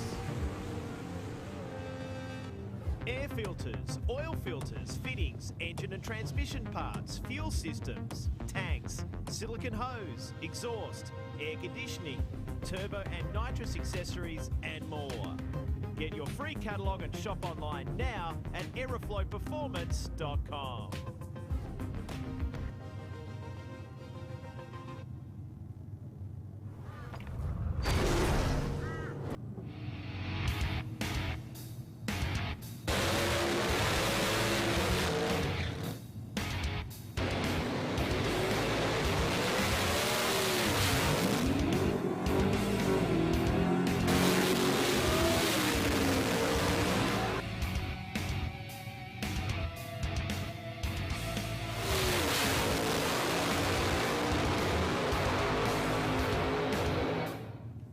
Bang shift shifters from Aeroflow Performance are truly the modern shifter for the modern age. Featuring a full bespoke billet case, all shifters are designed for right-hand drive vehicles with an LED lit gear position indicator. Available in either ratchet or gated options, as well as OEM replacement shifters for popular Holden and Ford vehicles. A large range of bang shift spares are available for each shifter that includes shifter cables, brackets, lever and gate kits, trans brake buttons and drop boxes for the ideal mounting solution. Shift into gear and check out a full listing at aeroflowperformance.com. All right, so some great words from the track sponsors there, and we're back to racing. You've seen quite a bit of a range of cars heading down there. We've seen the Mini, we've seen the Kia, we've seen the VKs, the AMGs went down again. That beautiful Tirana that Stu was talking to just earlier, the ITF car, got down the strip pretty cleanly, so happy to see that. And I did notice, Stu, maybe if you want to go and find him in, I think he'll be in lane 5. Jesse from Elite Motorsports down there with his own car. He's finally got that running a 60 foot. He's been struggling to get past the 2.0 mark in the 60, and he just reeled off a 1.6 in the 60. So that car went down for a 1070, I think it was. Might be worth just checking out what sort of combination he's got in that white VF Commodore down there. Well, one car that has just caught my eye, boys, is a yellow XD or XE Falcon down here. Running slicks. It's also a first timer. So it smells like it's running E85. It's got that beautiful scent about it from down here. So look forward to seeing how it goes. We've got a passenger in the car. So it can run as quick as 10.5 seconds. That sounds like a good time, Stu. E85, a passenger, Sydney Dragway, Aeroflow Race for real. What could be better?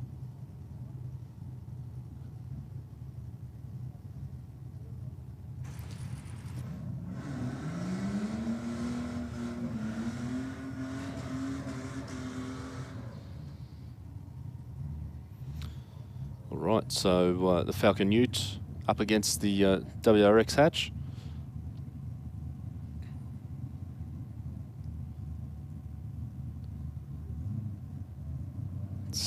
Let's see if Woodsy can reel off a 60 foot and improve his time a little bit better.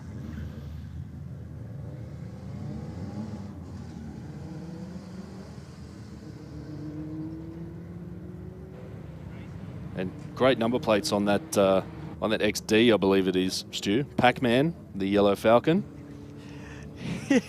Well, they are very, very famous plates. Thankfully, you spelt it a different way, because it could be a little bit of an uproar. There might be a few guys that are fans of rotary engines down Padstow way a bit upset if you had the other spelling thing. Absolutely. Now, just quickly, come across Mark Thomas. He told us there is one burnout car, and he gave me a bit of a description, and it sounds like the Jacko's Lux is here at Sydney Dragway tonight to put on a bit of a show for us on the burnout pad. It's had a fair bit of work done to it.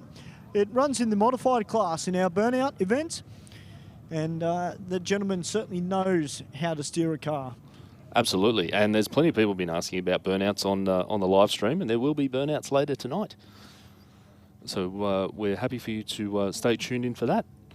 Get a bit of limiter action, a bit of tyre frying action, but in the meantime, we're going to keep sending these cars down this beautiful drag strip that we've got here at Sydney Dragway on Race for Real, brought to you by Aeroflow Performance Parts. Well, I'm just down here in the staging lane, so I'm next to this beautiful-looking silver Evo. How are you, brother? Good, yourself? Very well, thank you. Mate, tell me a little bit about your Evo. Yeah, mate, it's been in the works for the last 10 years, so just some fine tweaking, some new tyres, so just see how we're going to go tonight. Well, I can see you got Hoosier slicks on all four corners. Looks like you've got a sequential gearbox in it, so she means business. Yeah, definitely means business, yeah. So how much has been done to the engine? Just 2.2 litre stroker, so just over time, bit of work. So yeah, other than that, it's all pretty sweet. Well, mate, it looks great going down track. Good luck for your next run. Thanks, mate. There you are, guys. Now, the car behind him, the Volkswagen Beetle. First of all, mate, I didn't expect your car to go as quick as it did. What's your name, mate? My name's Glenn. How are you? Very well, mate. I'm Stuart. Mate, tell me a little bit about your Volkswagen, because it's a bit of a wolf in sheep's clothing, mate. Yeah, a little bit of a sleeper. Having a fast Volkswagen is one of life's simple pleasures for me. It's powered by a 1916cc engine, naturally aspirated, Webers. Good fun. I run this engine in motorsport elsewhere, such as hill climbs, and also run a Salt Lake car out at Speed Week in South Australia. So yeah, good fun. Well, mate, it does a crack of a job, and mate, I like it you've given that rat rod style about it too. Yeah, look, the car's actually restored underneath and painted underneath, but yeah, I do like the patina look, I like the resurrection look, I like the distressed, and that came from the rodding community, but it's spreading into other types of cars. It's good fun. All right, mate, we'll let you get suited up and get ready. There we are, guys. The Volkswagen. You wouldn't expect it, would you? That's a great one, Stu. And Glenn sounds like he's having the time of his life, which is exactly what we want. Mark? Yeah, mate? I just got given the double hello from Ben Garrard, so I'm just going to shove a microphone in his face. What's going on, Ben? Living the dream. Mate, there's a lot of people watching on YouTube and Facebook from over in the UK and America. They're used to you being on the keyboard upstairs. That's all right. Bushy's doing a good job tonight. I've been keeping an eye on the stream. He's doing all right. He's doing a great job, and I know that you're having a lot of fun out there in the Aeros. I am. I'm almost a 17, mate. I'm almost there. You're almost as quick as the Mazda.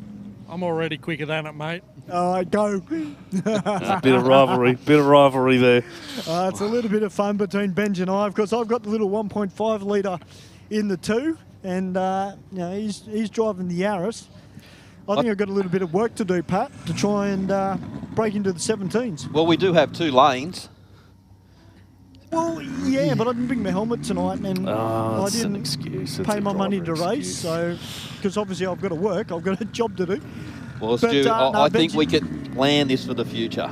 Yeah, absolutely. But Benji's having a great time. Of course, it's his birthday today too. So if you're watching on YouTube or Facebook Live, send a happy birthday through to Ben. He will see it. Just bombard him. Well, yeah, get on it. Happy birthday, Benny. Yeah. Mate, he doesn't look a day over 50, really. Well, you can tell he rides a bike, Pat, because that beard is just meticulously groomed. Well, but look, he's one of the better people. Not everyone can ride a bike, and not everyone's perfect, so that's okay. Yeah. Those of us that do ride bikes, yeah, it's all right. We're patient, and we'll give you a car only guys, and we're perfect. Absolutely. Yeah. A great run, 12:0, 122.98 for the VF in the Rocket Lane, a 13.3 at 103 for that was a Mini, I think, from memory. I'm pretty sure that was that green Mini that took everyone by surprise. Well, there's a couple of cars that have rolled out tonight that I have been just absolutely impressed with. You're not wrong, Mark. You're not wrong.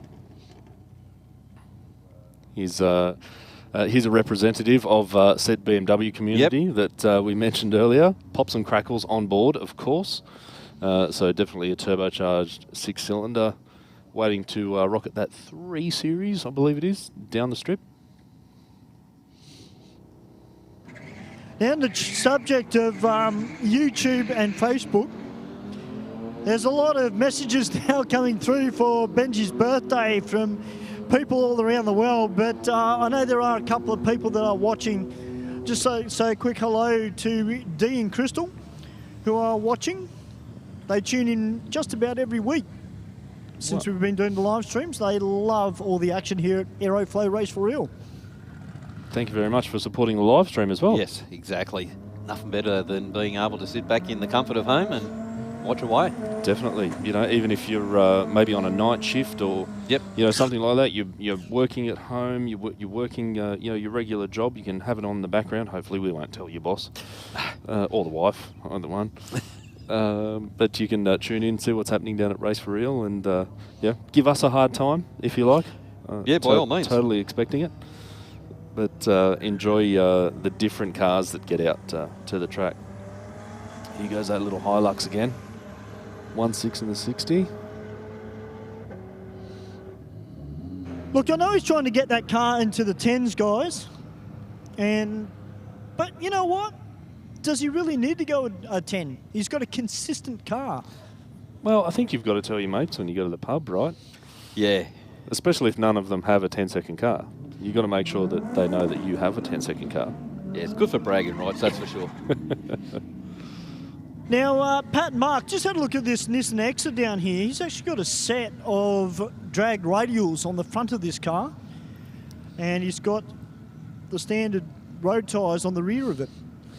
Yeah, that is a K-Series Honda-powered Nissan Exa with, I believe, a little precision turbo strapped to the side of it. So once the driver gets the hang of the torque steer that's about to hit him right about now, that thing's going to move. But in the meantime, that Mitsubishi, Evo, it's just gone through 10 to 139 miles an hour, and the Nissan 13.1 at a massive 127 miles an hour. I think there was a bit of time in between the shifts on that run, Mark. So. I think you're right, and just the way the thing just hooked up, well, not hooked up, but just as soon as it come on to boost, just turned the tyres right through the gear. It was out to boogie. Yeah, and just banged it into another one. So, as you say, I think once he gets his head round this car and gets it to the ground, it's definitely going to be interesting. It's wheel spin from all four on the GC8 there, by the way. But being kept very honest by Glenn's Rat Rod Volkswagen. Yeah. That is probably not what you'd expect when you saw those two cars hit the line. Not at all. I just love the sound of it. Yeah. It just sounds so crisp and clean the way it revs through. Absolutely.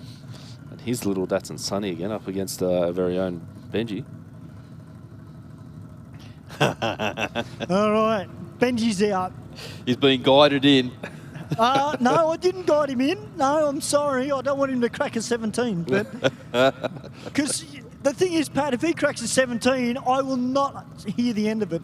Well, you'll only hear the end of it when you come out and you go faster in the 2, Stu.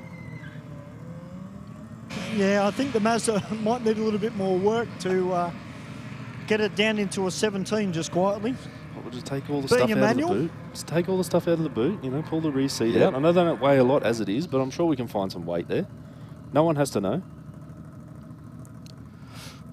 Yeah, no, he's not going to see a 17 tonight. Yeah, 17.53 at 74 for the Datsun Sunny versus 18.12 at 75 for Betty in the Yaris. Well, it looks like we've got another Honda-powered vehicle down here in the Rocket Lane. It's got VTEC number plates on it. Oh, okay. Interesting to see. That is a Nissan GTIR. Yes, yep. The baby Godzilla from back in the day. SR20 from the factory, turbo, all-wheel drive. Brilliant platform that was hugely popular in the earlier 2000s. Would be interesting to find out what's under the bonnet. Let's have a look. And, of course, no introduction required for the ERS Evo. Let's see what he can do this time.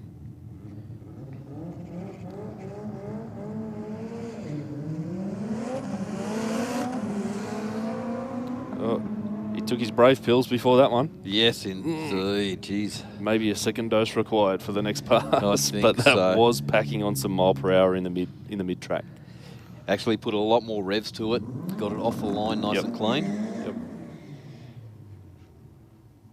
Here's the white Evo. Again, ERS, another sequential car.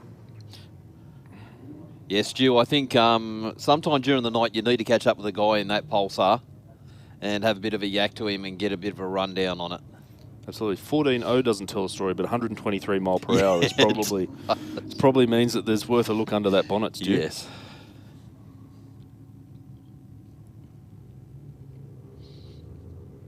Evo coming into full stage, waiting for the ambers to drop.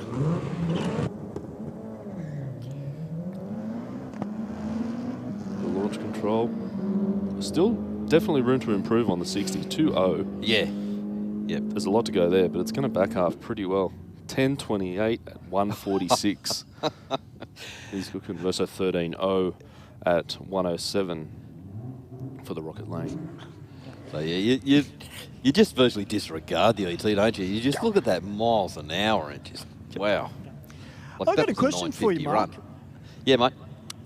Do you think somebody heard my comment or our comments a few weeks ago saying that we haven't seen many Evos out here at Aeroflow Race for real for a while? It seems that way tonight.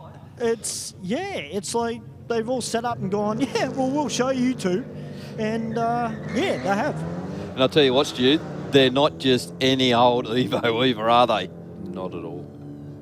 And, you know, really that is so encouraging to see because, you know, the Euros, we know how quick they are. We've had some quick Audis, we've had Volkswagens, but it's nice to see the Jap cars come out in force tonight and show all the Euro drivers how it's done. I'm actually really impressed. Now, speaking about impressed, Pat, one of our favourite cars here at Aeroflow Race for Real is down here at the moment. It is our friend in the little Mazda Familiar wagon. Mark and I love this thing. Is it still... is that what I can hear burbling away down there in the track? It's obviously got a couple of Doritos spinning around under that bonnet. Yeah, you got to love it, don't you? I mean, you know, I'm not just a rotary fan, but, you know, to see something like this that you don't see all the time. You know, we're used to seeing the RX2 coupes, the 4 doors, but very rarely do we sort of these familiar wagons. Absolutely, and it's easy to forget how small cars used to be. Yep. You know, I mean, that was a family wagon once upon a time, and Stu, I think your 2 might dwarf that these days. And the thing is just so well set up. We've had times where it's just picking the left-hand wheel up as it leaves the line, and it's got no tyre under it. Yeah, that is relatively a cheese cutter on the back of that thing, isn't it? So, but not that you could fit much more under it without some serious surgery.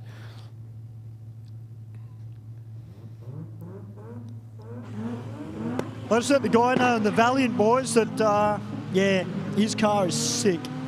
It is beautiful, absolutely beautiful.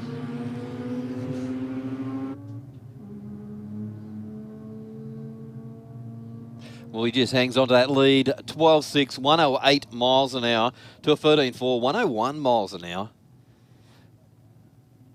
It is just a bit of a blast from the past, isn't it, that car? Yeah, absolutely. And I think everyone appreciates it. You know, we're always talking about classics and whatnot. And I guess, you know, I'm in my late 30s. I mean, you know, almost 40. And when I was learning to drive, they were still quite common. You know, they were kind of like Nan's car that, you know, you inherited, or something that you found that was sort of, you know, maybe not as loved anymore, but wasn't as appreciated as they are now. So you could pick one of those up pretty cheap.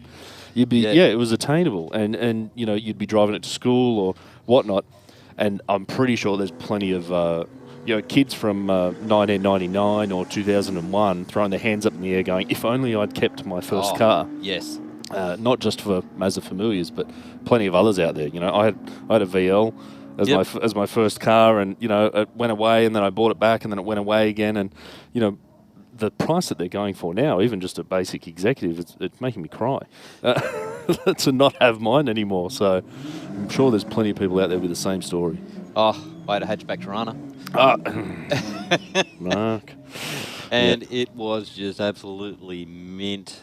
Body kitted, flared, all the gear, and just, children come along and they don't fit. Yeah, that happens. I used to work years and years ago at a Ford dealership, and you know, it was the first time XY GTHOs started to get around that $1 million mark. Yep. It was the cashed up bogan era, and everyone was going a bit crazy about HOs, and the guys that had been working at the dealership for years and years, you know, or you know, were kids when they were new.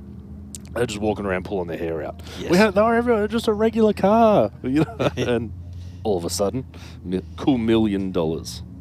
I used to build Taranas, like LC, LJs, LHs.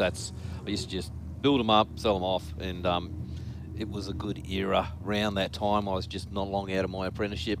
Yep. I used to go out the bush where guys used to buy them for paddock bashes and just flog them out there and go and get all my parts. Yep, park them under a tree and leave them there. Yeah, they were everywhere. Like now, someone walks through there and finds a handbrake out of one, they cheer it. Yeah. Yeah. They think they're in the money. Yeah, probably. All right, guys, a little Suzuki Jimny with the little mud tyres on it. Going out there for a little bit of fun up against the Mitsubishi Mirage. Just goes to show you guys you can bring anything out here to Aeroflow Race for real for a run. Absolutely. They're actually doing a pretty good job just quietly. Yeah, I think that's probably a pretty heavily modified 1.3, right? If it's running 19.7. Well, maybe not that heavily modified, but it's getting along. Yeah. Here's the Pac-Man again, Stu. He didn't manage to get down the track last time, unfortunately. Some sort of issue, crawled off the line, but judging by his performance in the burnout here, might have sorted some issues out. Sounds nice, crisp and clear. Yeah, it'd be interesting to see what they get out of this thing. Obviously, they've got a passenger. It is a first timer. Well, it's got a first timer signature on it. It's also got a race number on it as well. ACM at Bathurst, it says on that sticker on the rear window. That's it. That's definitely a lot better than the last effort out there. Well, it's gone out at a 1.7 60 foot, so that's not too bad of a hookup. And offered it down the bottom end. Offered early, 11.4, 91. Yep. I think they might have to eject that passenger at some point because there's a good chance that car's going to nudge that 1050. I think so, yes. Good on them. Pac-Man is out running away from the ghosts. Just felt really old all of a sudden, Mark. I realised that there's a lot of people that probably don't know what Pac-Man actually is. That it was an arcade game, not something on PlayStation or anything. That's a worry, isn't it? You are showing your age. Goodness. Well, a couple of first-timers down on track, guys. The XR6 Turbo up against the Volkswagen. Just a little bit of liquid coming out of the pipes of the Volkswagen off the hit of the throttle, guys. Well, Stu, I reckon you would remember Pac-Man. I do remember Pac-Man. I'll be honest, though, I've never played Pac-Man. What? I've never played Pac-Man. Can someone come and get their man here? Oh, jeez. Never played Pac-Man. Is that a Northern Beaches thing or what? Well, I'm not from the Northern Beaches. So, sorry. You know. Oh, sorry. Vaucluse. Sorry, mate. Yeah, sorry. I'm from the Upper North Shore. Just don't hold that against me, all right? Okay. All right, be nice. But no, I'm looking at you, Mark. No, in all seriousness, I've never actually played Pac-Man. I have seen it, but I've never played it. But we got Mr. Sayo, or Mr. Sauer, back again in the MRI Performance BMW. It's going to be another one of those Euro sleepers, isn't it, Stu? It is. And, you know, Mark and I, well, particularly me more than anything, I was actually quite astonished at just how quick this car is, considering the size of it and the weight of it. It is quick.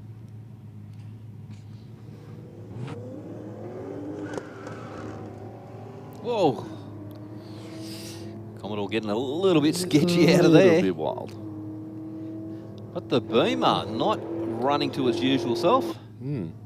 Well, I can tell you, Mark, he got out past 60 foot and it sounded like it got to the top of first gear and there was a big crack out of it. I don't know whether that's because of the way the gearing is in the car, but it didn't sound too crash hot.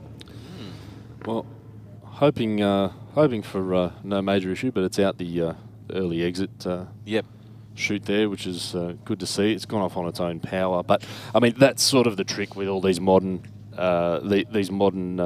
vehicles. You know, you've got a brain for the ECU. You've got in BMWs, you've got a brain for the diffs. You've got a brain for the engine, and if anything's not communicating well, it's going to throw a code. It's going to put it into limp mode and it's going to say, call your dealer. Or at least pop the bonnet back in the pits. Or it'll call the dealer for you. Yeah. Maybe try turning it on and off again and have another crack. Yeah. Or just trade in by Holden. They're going to struggle to do that, now, Mark, unfortunately. Yeah, I know. Yeah, I know. You know what's not closed, though? Ford. Speaking of which, beautiful Mark. Yeah, down here. Mark yeah. 1 Mustang. Yep. Up to the line. Naturally aspirated Coyote engine. Well, I suppose you go buy a Holden, you can always buy a Camaro. Yeah. Yeah. Are they still bringing them in? I don't think so. They're too dear. Oh, God. Well, Troy's got his here tonight, so that's all right. that's close enough. That'll do. Yep. There you go. Look, the VK giving that Mustang a hard time. Bit of redemption. Yeah.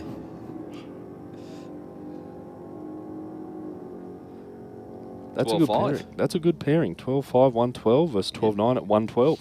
That's a good bit of racing too. It's nothing like just looking across, corner of your eye, you can still see the car there. Oh, the red mist comes down. Yeah. That car's right next to you. You're trying to push your foot further through the firewall. Yeah. But doesn't always get there.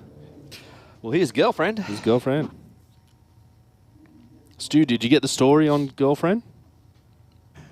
No, I didn't actually. Actually, it's not the person driving it that I thought it was. It's actually, I don't know whether it's the dad driving it or if it's just another car, because there was a maroon-coloured Mustang that was coming out that had the Girlfriend number plates. Now it's got Stangy number plates on it, and also got airbags in it as well.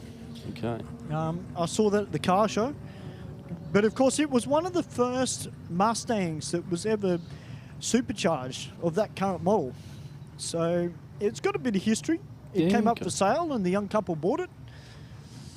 And they take it to as many car shows as they can get to. So not only do they race it here at Aeroflow Race for real on the odd occasion, but it also gets around the car show scene as well. Oh, it's good to see they use it. That's definitely the important part. Yep. I mean, imagine if we had a Cars and Coffee here. That's a really good idea, you know. Well, I know. I've been thinking about it for a long time. You know, Cars and Coffee here in the mornings, the whole back area. I think it'd be awesome. Yeah.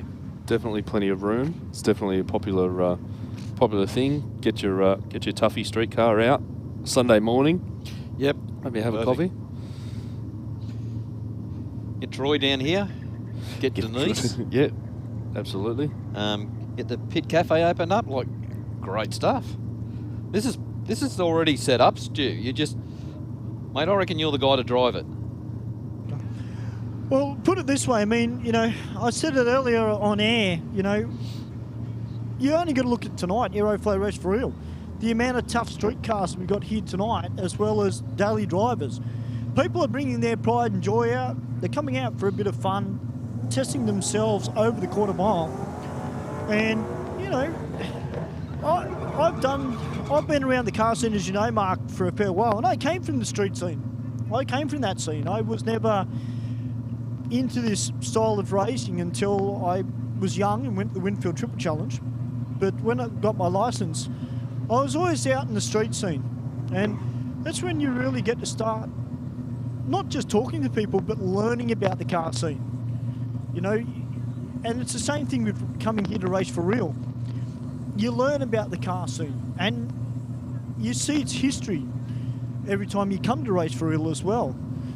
And it's, you know, like you guys say on air, you know, you've got companies like Rocket, you know, you've got people like Jenkins Race Engines and a few other bits of people that are around, and engine builders, West End Performance, for example. You know, those guys have got customers, and what better way to get your business name out here than coming out here to Aeroflow Race for Real or Sydney Dragway and putting your car on display. I mean, a perfect example of that is the Area 57 Custom Performance. I mean, this gentleman's pretty much out here every week with his nitrous-assisted Caprice. You know, he does the tunes himself on the car, and he's out here having a ball, but most importantly, he's showing everybody around the world and here at Sydney Dragway just what he does through his business. Yeah, it does indeed. And you're right, Stu. It's a perfect place to advertise your business, what it can do. Like that XY, you just went down there then, like 11.0, and I think it was something like 91 miles an hour or something. So there was a big back out of that one. Absolutely, absolutely. And it was, you know, He was very feisty off the line. Yes. You know, even did a little bit of backup on a test hit just beforehand, so it took a bit of racer privilege there, I think, before he took the beams. But unfortunately, I think it did have a little bit of a cough at the back end. So. Yeah, it's a little bit smoky as it crosses the line. Yeah, we have had some back burning around Sydney, but I don't think that's the aftermath of that, unfortunately for that. I'm glad you said back burning because I haven't been at work, so I haven't been burning anything. Yeah. No, we can't blame you. Yeah. And I haven't been in Troy's pizza van, so I definitely haven't been burning any of these great pizzas. Hey, while we're down here, we got this little break in racing. I've actually got one of the races here. Just quickly, how are you, mate? Good, buddy. Yourself? Very well. What's your name there? Eden. Ethan, welcome to Aeroflow, mate. We know your car, the Area 57. You mentioned to me earlier, so 51, that you do a bit of tuning on this car. Mate, is this your business? It is, yes. Correct. We do everything from high performance upgrades, transmissions, diffs, everything. And whereabouts are you guys located? Just at Kemps Creek near the new airport. Fantastic. Well, mate, as we just said on air, you know, a great way to promote your business. And, you know, I come from the street scene, coming from going to car shows and stuff. And, hey, what better way to get your business name out there? And you're showing the people what you do. And that's it. Taking a car, it's a 2-ton car, 2,150 kilograms. Stroked it, put a stroker in it, put some nitrous on it. But I am still running a stock transmission, stock converter. Just try and, you know, tune that and work that out around. But as you can see, I'm putting close to about 1,100 horsepower and it's handling it, so it's going great. Well, you are doing a fantastic job there. I'll let you go, mate, because you're about to go out. But there you go, boys. Straight from the mouth of the owner. Thanks, Stu. That's a great bit of insight there as to what everyone's doing, what their passion is, and how they're trying to get their car down the strip. But here goes that killer Galaxy again. And I'm sure I'm getting it wrong because I can only see the back of the car, but I think it is a Galaxy. Someone will correct me on the stream, I'm sure. Well, yeah. But for 10.57 at 126, all we know is it's fast. Is indeed. For a 12.89 at 105 for the XP in the Rocket Lane. Actually, when I went down to grab a coffee down at the Pit Cafe down there, all the American cars are all lined up out the front of it. And I tell you what, there's some big camps down there. Jeez, they were sounding cranky. That's what you want. Look, Chrysler having a bit of fun in the burnout. That is a stout burnout, I've got to say. And we should probably touch on as well, maybe just for the first timers or those that haven't gone, if you are running on a motorsport tyre, whether it's a slick tyre or a radial tyre, then you do want to get a bit of heat into those. So maybe not quite as much as what the gentleman's done there in a 300C, but the downside, I mean, you know, we can't see how his run went, which is one of the issues there. No. But the downside of doing a really big burnout, if you're on your regular street-driven tyres, so your normal road tyres, is that the compound in those tyres isn't actually designed for such a high temperature. So you're going to hurt your 60-foot time. You're going to hurt your overall grip level by doing a huge burnout there. You definitely want to get a bit of wheel speed up. One thing that I like to remember if I'm doing a burnout when I'm down there, and I'm definitely not a professional racer, so I just want to point that out. But one tip that was told to me, and I try to remember, is when you're doing the burnout, as soon as you notice you've got that thick white smoke, you're pretty much in the ballpark. So you can just drive out of the box after that, and make sure that you've got the wheels still spinning as you get out of the water box. Yes. Because the last thing you want to do is do a burnout right in that water box, stop the wheel spinning, and pick up that water on your tyres again, and then move forward. So just a couple of little tips that hopefully you can use the next time you come down to Aeroflow Race for real. I used to come in when we were racing the Tirana and just hit first gear, get the wheels turning, not even at a big rev, well, it'd probably take it about 5, click second, do the same again, and then just click top and then you nail it. Yep. And it would just put the heat through the tyres, roll out of the water, and by the time you got out, you had enough time to stop. Yep, absolutely. And you know, this isn't an exact science as well. There's individuals between radial versus a slick tyre, or a cross ply, rad construction tyre versus a radial. Different compounds, different aspects. Yeah, well, we're running on slicks. Yep. So yeah, as you say, totally different. They liked a bit of heat to get really sticky. But not too much because, as you say again, it's the same thing. You can just put too much heat into it. Overheat that compound and all of a sudden it just starts to look like almost runny glue. Yes. And then there's no stability to the tyre. So and similar with a radial as well.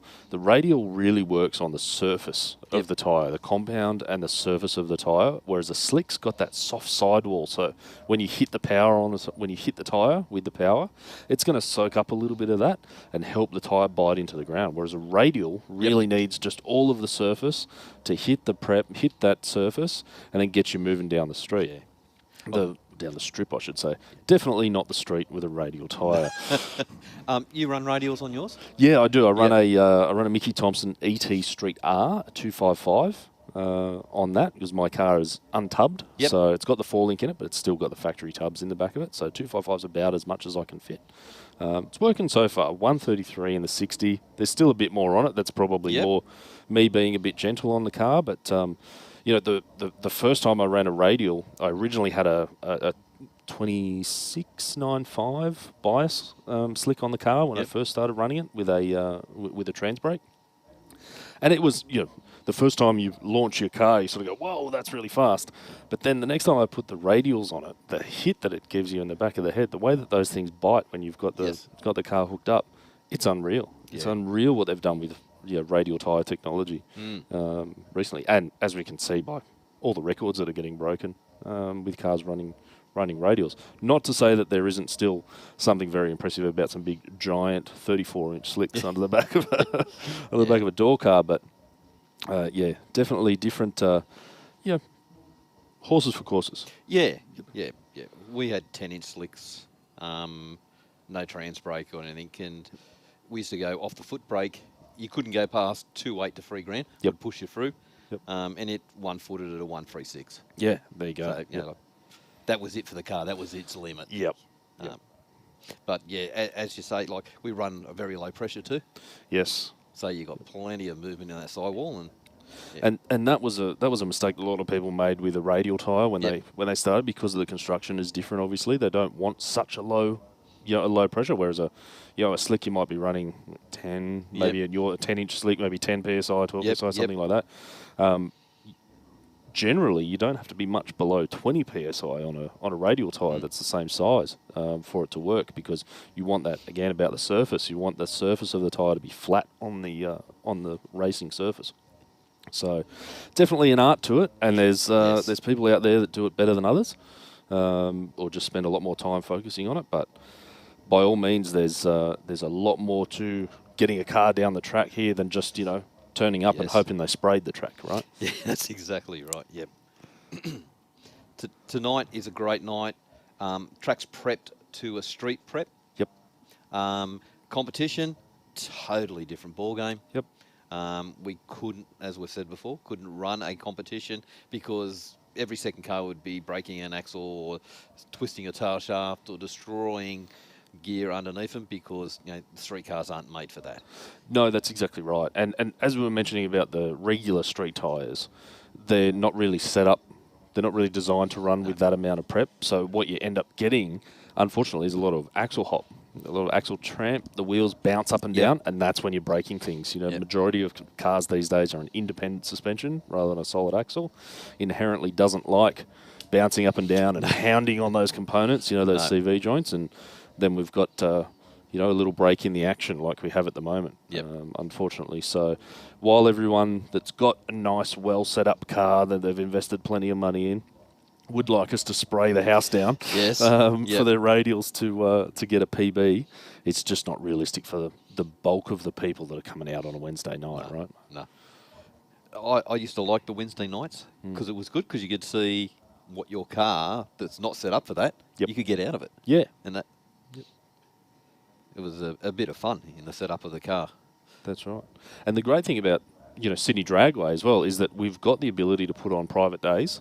Where you can choose what it is that goes down on the track. So you've got the Street 20 guys that have been running plenty of their events the last sort of 18 months or so. They come in, they obviously hire the track. They're going to select to run a radial prep, or maybe they'll run one lane with a radial prep, so it's sticky and gluey all the way down for those smaller radial tyres, and then the other lane might be a slick sort of prep, which is a little less glue because the tyre by nature doesn't want all that glue. And, you know, you can really test it out. So it's important to know that Wednesday night is for off-street. You know, you're not expecting full-on competition cars. You're not expecting maybe, you know, something that's definitely not something that's going to run like a low 7-second or something like that, you know, or faster. So there's got to be a bit of a compromise to get a lot of people down. But if you and your friends have those, you know, serious cars and you want to do it, this is the place to do it. 100%. Yep. Yep, you have those, the test and tune night days, or days and Test and nights to tunes, do. yep. They're brilliant. Yep. Times to do it, because you have time to play with your car, do what you need to do, bring it back out, run it down, and it's prepped to a very good standard. Yes. More competition size, but you know, not full on. I think if, you know, like with test and tunes, you could have a top fuel car turn up. They would then prep that lane for that car. That's exactly right. Yep. But all good. The A team has again excelled and got us all back on the track. They do a great job doing that, and I think we should all show a bit of appreciation to the Sydney Dragway crew for getting everyone rolling, you know, as quick as possible. Yes. It's you know, they take time out of their own lives to come down here and make sure that we're all safe and you're getting down the track in a reasonable time. So a big thanks to the crew for sure. Yeah. It's good to have a heap of people, guys and ladies, that come out here that love the sport so much and just love being out here. Absolutely. Absolutely, mate.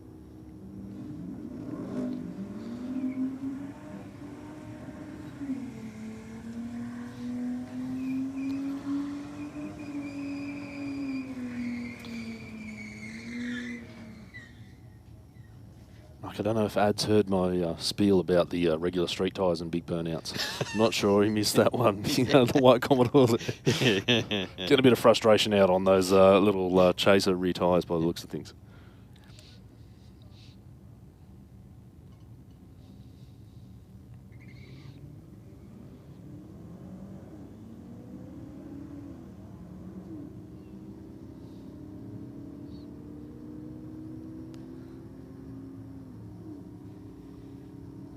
Car in the Aeroflow lane goes through 13.5, 102 miles an hour to a 16.4 at 86 miles an hour. Well, Pat, I just got my ute. I'm just about to take it off the road again. Again? Yeah, it's off the road more than on. Just doing little upgrades to it. So, yeah, I've just ordered all my hopper stoppers. Oh, beautiful. Right round for the whole thing. Nice bit of braking performance. It needs some. We like going fast, but it is good to be able to stop and do it again, right? It's got such a big, solid roller in it that it just doesn't produce vacuum. Yeah, understand. So, yeah, the guys put together a braking package for me for it. Okay. So, yeah, we'll get that in, and probably at the same time I'll get the diff out of it, get that. I've been gun. I haven't done nothing with it, so yep. I'll get the Borg Warner updated, put some billet axles in it, and True Track. It's one of those things where it's a case of, well, you might as well. I've Yeah. got that out, so I might as well do this, and I might as well do that. That's how I get away with it with my wife. I say, look, you know, this is out, so I might as well do that, and, you know, then we'll figure out the money later. Yeah, that's it. Yep. All right, so we've got Eden from Area 51 in the Caprice, and Jesse from Elite Motorsports in the VF. LSA powered 6-litre in the VF. Definitely likes to rev. Likes some revs. Jesse's not afraid of a burnout for sure. Believe he just put a 15-inch wheel conversion on the back of that VF to get it to 60. Yep. I mentioned earlier he was stuck in the twos, right around the 2-second 60 mark. But as you can see, he's just hopped out at a 17.49 with a little bit of wheel hop, I think. But that little LSA blower is working its heart out for sure. Well, nice little pass, 11.0, 129 miles an hour to an 11.6. Definitely some improvement from Eden in the Caprice there, the nitrous-powered Caprice.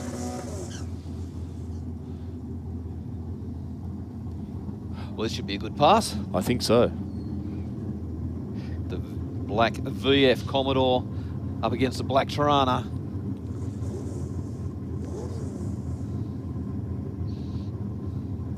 Two of my favourite cars. I really like the VF. Yeah, it's a bit cliche, but they really did save the best till last, Yes. didn't they? Yep, they did. I had one as a company vehicle, just an SV6. Yep. And even just as a relatively base sort of vehicle, it was such a nice thing to drive. Yeah. The refinement was there, and it definitely did not move out like this one. Yeah, I was the same as you. I had one for a company vehicle, and yeah, such a nice car. Yeah, Wow. 9.9 for both lanes there. 9.91 at 137 for the Tirana, unreal, and a 9.90 at 145 for the VF. There's a bit more of a true indication of what both those cars have got on board, I think. So well done to both drivers. Well, Ross, a huge burnout out of the Cortina. I think he mentioned when Stu was there that he had a couple of different tyres to run tonight. Yes. He's trialling a few different things.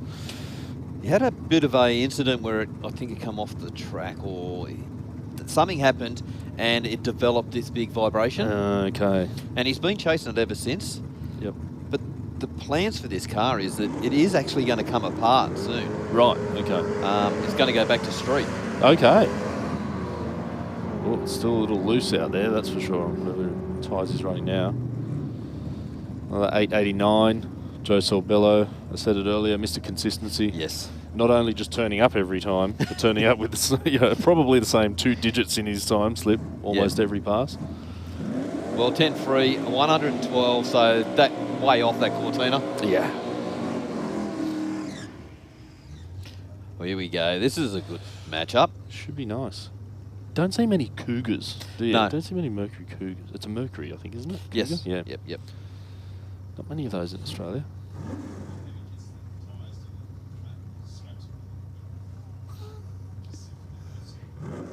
He's strapped on the boot lid. He gets his tyres to the track, strapped to the boot lid. That's commitment.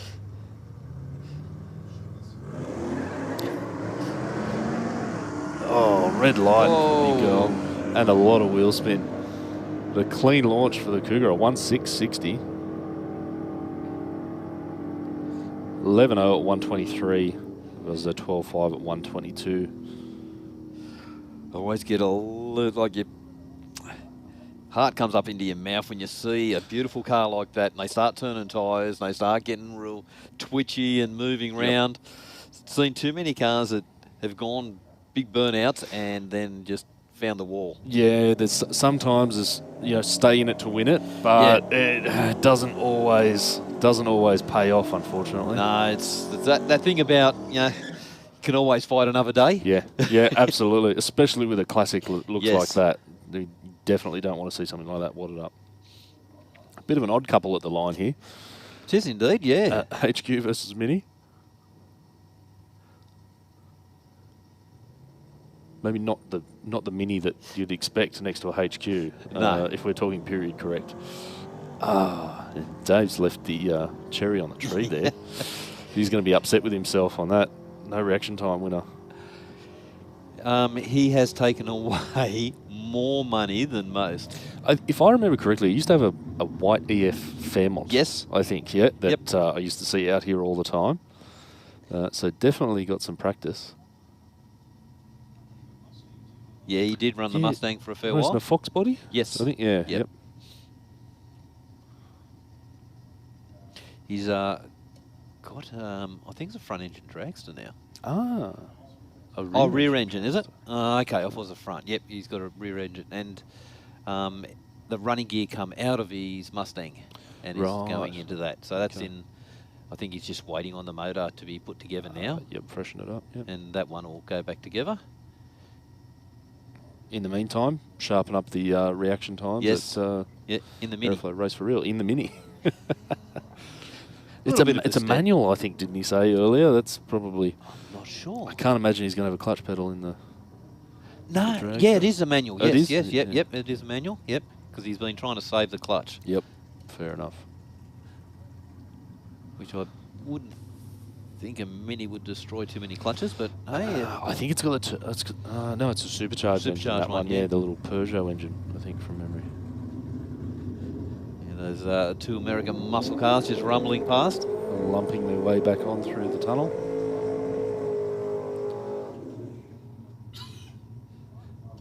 Another strong burnout from the VZ Club Sport down there. This guy followed me in on the way. Oh, yep. Did you give him the Holden owner's nod? Yeah.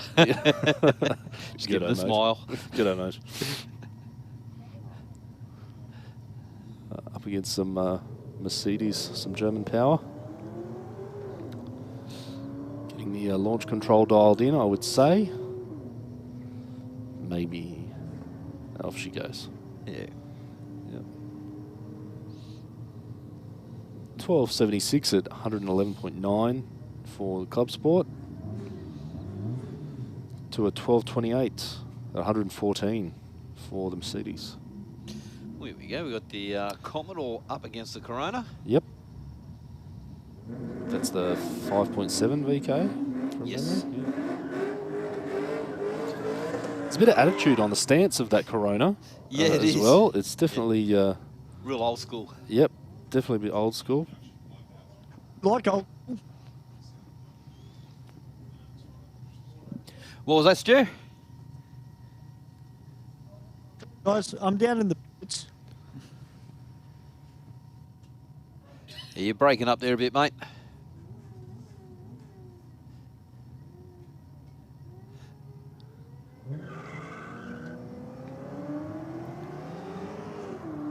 Bit of struggle for some traction for the VK. Yep. In the Aeroflow lane. The Corona is on its way. Still a 1960 foot for the VK with some wheel spin, which is probably frustrating more than anything for the driver, knowing that it could have been that much better, right? Yes. Yeah, because he's virtually around the same time as he was previously, and he was hoping that Tune would pull it down to the 11s. Yep. But yeah, just losing it on the line for sure. I missed what was in the Corona. I'm not sure. I remember Stu was saying something about 1.8, like devious 1.8 litre or something like that. So possibly a later model Toyota Something motor supercharged or something with its whine? Yeah, it's got a bit of a whine to it, so yeah. It could be. Hey, I just can't believe. Just down in the pits, boys. Sorry, I was away for a little bit. But I was down with Bill Crayley, Mark and Pat. We were just having to talk to the driver of the Volkswagen. It turns out it's Glenn Torrens from Street Machine. Oh, well. Okay. Now, that would explain his passion. Yeah. I can't believe it. So he used to be a school teacher. Mark, he was saying to Bill and I, and he taught up around Hornsby and just not far from my place. But it turns out, Mark, that he actually knows a few people from the old Les Vag days. Okay. Les Vag Holden at Pinner Hills. Yeah, right. Yeah. It turns out he knows one of my dad's friends. So I said to him, mate, next time you talk to him, just tell him that my dad's son is one of the commentators at Sydney Dragway. He'd probably remember me as a little rug rat getting around the car yard. One of those little kids that run around everywhere and no one could catch him. Yeah, oh, it's crazy. It's amazing where, we talk about the car scene and just how diverse it is, but it's also such a small world, isn't it, Pat? It is absolutely tiny, Stu. You're spot on. I mean, I've been in the automotive sort of aftermarket, I guess you would say, for it's heading towards 20 years now. Yep. With being with a dealership, they're moving into a suspension game. Spent a bit of time with an oil manufacturer, and now, currently where I am, Rocket Industries. Yep. It's surprising how many people you run into in the same small circle. It's such a large industry, but it's very small at the same time, which is good because it brings a community. It does. Yes. Yep. Yeah. I'm in the smash repair. Yep. Have since I was 17, like I'm 61 now, so like many years there. And you're right. It's the whole, it feels like the whole part of that industry just keeps going round and round in circles. Yeah. You know, you move from one place to another place, and it's all the same people. You know? That's right, and I think it's probably a curse for those of us that are sort of addicted to cars and whatnot. We go, oh yeah, maybe I'll do something else, but then you go, oh, I'm just not interested in. I couldn't sell paint. Yeah. I mean, I did joke the other day though that rather than being in the automotive industry and if I was a carpenter or something, I could probably afford all the parts at full price rather than get the discount. So, I think definitely there's some plumbers out there that roll around in some nicer cars than what I am. Yes. And all the best to them. They're the guys that we need to keep us in business. So, plumbers, if you're listening, bring your car down to Race for Real and have a crack. Yeah. Yeah, the motor industry, it is. It's a small circle, but at times it feels like a really large one. Definitely. 12.13 at 121 for the Aeroflow lane, and 11.61 at 129 for the Rocket lane, which is a bit of a that snuck up on us there.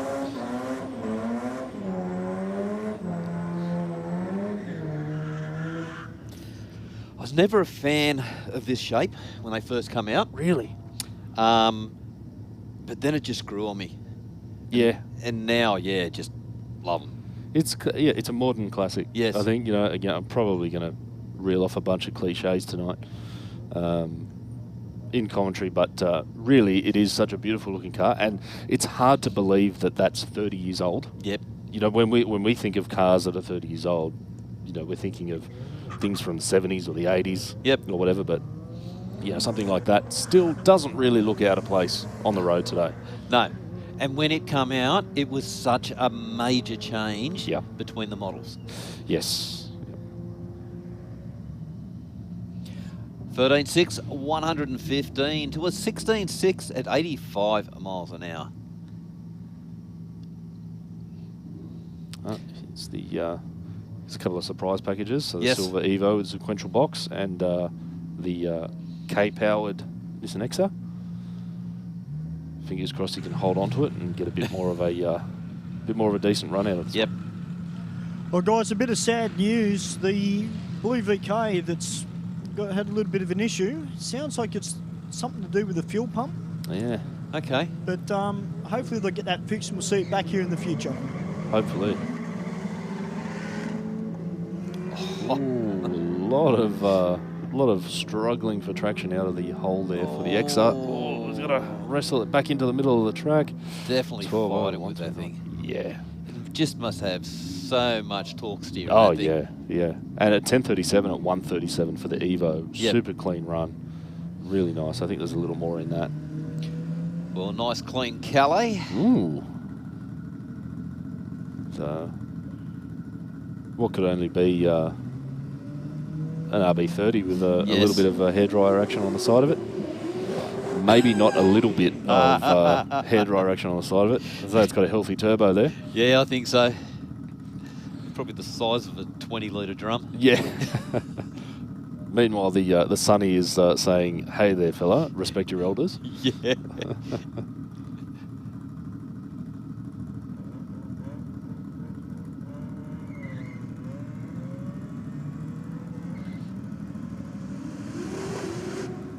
And here comes the turbo. Oh. Whoa, that was very loose coming on power there.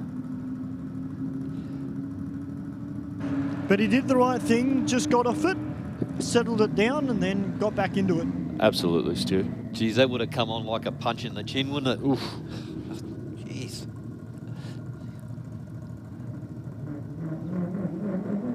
Oh.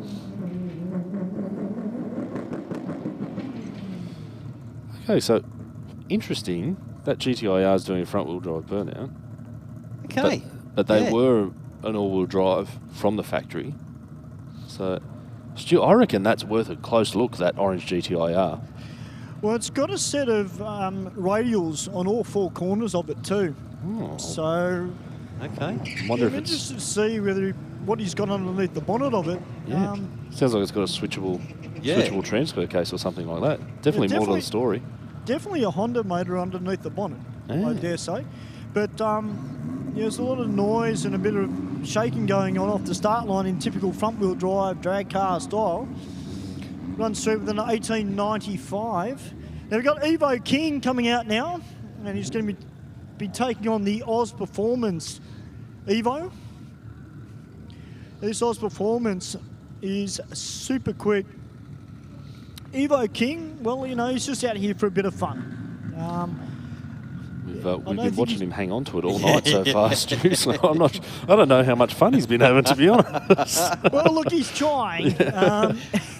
Look, he's taking it a bit easy off the start line. There's a purge of the nitrous from the Oz Performance Evo. Yeah, that's what we want. There we go. Now we know he means business. Yes. He's smiling at me because I didn't expect that. Yeah, there's a little bit of nitrous just from the left front. It is nice. It's quick. Leave you two to it. What is it with the Evo drivers, Pat? Why do they always look so happy compared to Subaru drivers? I don't get that. I'm not sure. I don't know what that is. I don't want to start a war, Stu. No. You know. Yeah, I'm happy too, Stu. It's all the horsepower. Yeah. I'll tell you what, it's damn quick cars. There we go. Evo King is into it and out the back door, but on the brakes early. Yeah. 10.26 at 1:48. Definitely had the nitrous on in the rocket lane on that run, which was great to see. And yeah, Evo King just playing it a little cool with the 1,000-foot braking marker, I think. Yeah, you can see. Look at the miles now, how soon he stepped out of that. So we can only imagine when we get to see this full noise pass. Well, not too many cars have run faster than 133 mile per hour tonight in the quarter, and that thing just went 133 in the 8th. So that's a bit of a story to tell. Here's the Hemi-powered Beast Jeep up against, I think that's a Golf down there. Yeah, I think so. Another stout launch, 188.60 for the Jeep. It's such a tough car. Yeah. You can't argue with a Hemi, really, can you? No. You know? No, for a big car like that. Yep. They sound great, they look great, and they just perform. And for all reports from people that I know that have owned or driven them, they drive just beautifully as well. Like, they are a really nice, really nice drive car. So, and I think they're the whole package, because one of my mates had one and towed everything with it. He said you didn't even know it was there. Sure. Yeah. Well, you know, supercharged Hemi. Why yes. not? Yeah. Exactly. It's a little familiar. Lining up against Audi yep. SQ5. That's a surprise package as well. Generally diesel, the SQ5s, but still, you know, 2160, 80 to the 8th, a 13.9, but a 1247 at 108 for the Aeroflow lane for the little Mazda Familia. Consistency plus. Yeah, so impressive. Yes. Yep. A little bit of a clean up, maybe just sweating a little bit of rotary horsepower down there on the line, possibly. It's a two-stroke. One thing we should touch on too, boys, coming up here at Sydney Dragway in the not too distant future, we've got the roll drags that is coming up, that event. Absolutely, Stu. That's going to be a really exciting thing. You're just rubbing that one in, aren't you, Stu? Like, I'm going to be away for that week. I'll be here for you, mate. Thanks, mate. Yeah. Thanks, mate. Well, I'm not trying to rub it in, but... maybe a little bit. Maybe a little. Just a touch. Yeah, just a little. Yeah. Oh, look, maybe a little bit. No, we look forward to seeing what transpires at that event. I dare say that a couple of the cars that are racing tonight, they could possibly, and I'm not saying they are, but they could be doing a bit of sneaky testing for the Roll Drags event. You think maybe there might be an Evo with a sequential box or two at the Roll Drag event, Steve? I've got a sneaky suspicion it will be, yes. Well, I think, you know, it's pretty safe to say that, you know, roll racing or roll drags has been, you know, really sweeping the world of motorsport because it's just a different It's a different opportunity. You know, some people are worried about how aggressive a standing start is on their car. So having a rolling start's a lot easier on the drivetrain, less likely to to pluck an axle or strip a gear or something off the launch when you're really going for it. So I think it's great that Sydney Dragway's been able to organise a roll drag event. So we're going to be in a nice, safe, consistent, light prep, a really consistent surface. This drag racing surface is one of the best in the world after the recent upgrades. So to be able to come out here with, that really high-powered street car and just roll on and off you go, not have to worry about the condition of the surface. Yep. I think it's going to be really exciting. I do agree. And if it is going to be live, so on Facebook and YouTube, Absolutely. We'll be able to log in and have a bit of a watch. Yeah, you'll be able to tune into the stream. 21st of September is the very first event. So definitely, if you're thinking about coming down and trying roll drags, it's basically the same cost as a Wednesday night. Yeah. So, it's super cheap. It's a great price point. I think it's $60 for a competitor entry, which is great. Plenty of spectators welcome. For the first event, we aren't going to have passengers on the first one. We're going to run to the 660, so you can see where the cars are crossing right about now is where the roll drags will finish in the first event. Now, mostly that's going to be because of terminal speed. Yep. So we're going to have to see what sort of cars are going to turn up, what sort of speed are we going to run. We've got considerations with, just like with drag racing, what sort of speed and times do you need when you've got to put a cage in the car, because this is a long straight section, and if we were to run roll drags out the back door through the quarter mile, that's a lot of speed on board. We all know what street cars, what sort of horsepower they're packing. We can just have a look at Evo King there that just ran 133 mile per hour in the 8th, from a standing start. Yep. Let alone coming out of the tunnel and giving it the beans past the tree. So I think we'll work on it, but it's great potential for an event here at Sydney Dragway. People love watching roll drags, so definitely keep that in the calendar and have a look at entering. The tickets are available now via the website. Yep. And if you do want to compete, as Pat said, I would jump in early because I reckon this is going to sell out really quick. Yeah, spot on. Spot on.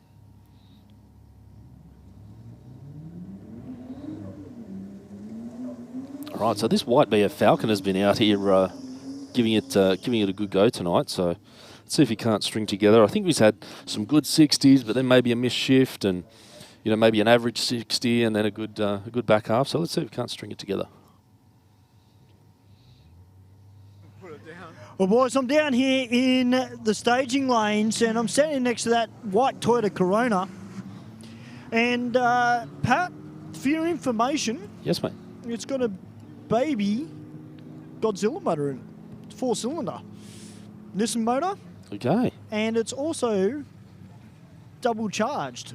So it's got a supercharger and a turbo. Wow. The best of both worlds. Yeah, great. So that's why it goes so quick. Yeah, okay. What actual engine is it, Stu? So it's come out of a... So the original... Did you say Sylvia, wasn't it? So I know... S13s. So the S13s, before they got the SR20 guys... CA18 DET. But in this case, with an S. CA18, cast iron block. So I'm pretty strong. Well, mate, it certainly gets up in boogies. Yeah, thank you. Mick from Mick's Motorsport built it. Nice 13 years ago.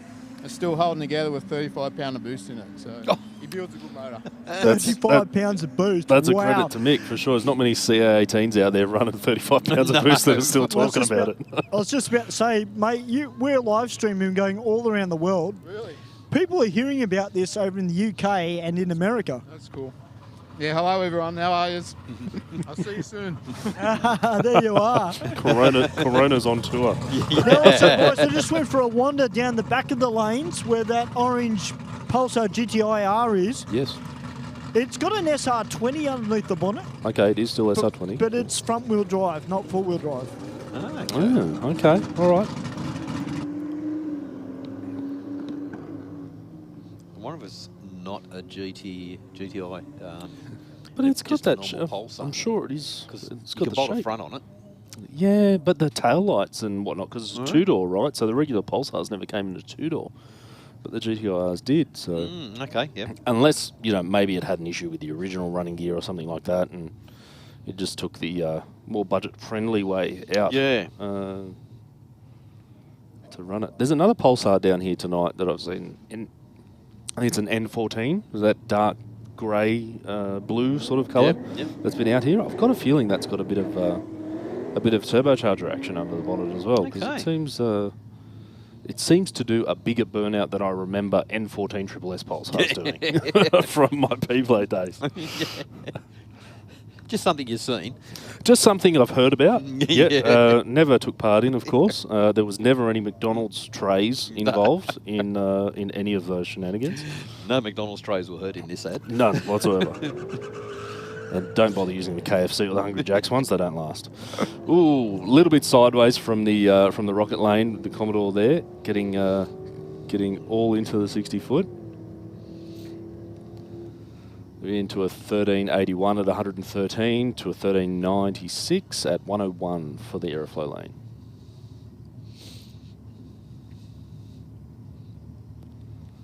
Well, just a quick bit of a mop-up down in the Aeroflow lane.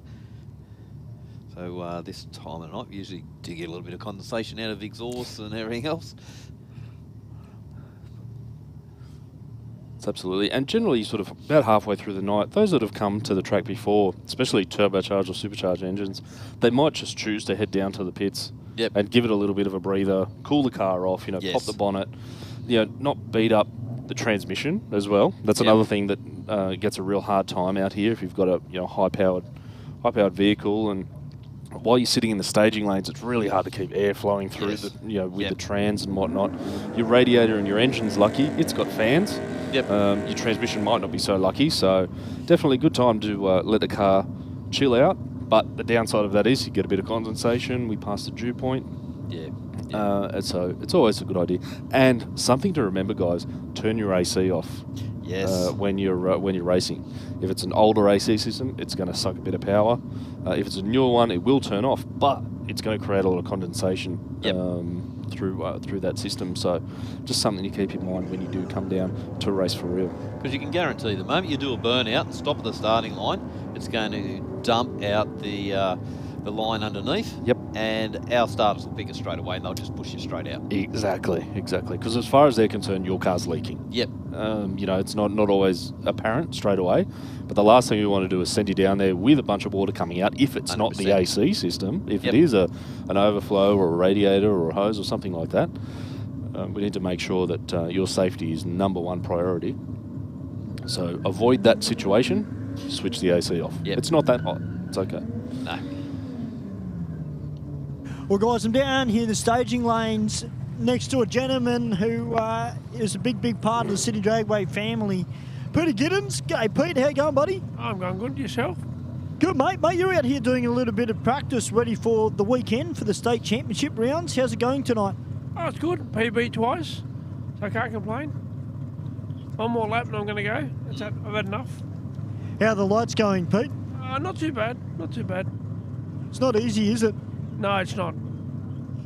Well, mate, go out there and have some fun. Great to see you out here racing, Pete. Because Peter, one of our officials here at Sydney Dragway, who does a fine job as one of our track walkers, or sometimes down the end, rolling up chutes. But he's also a very good drag racer in his own right as well.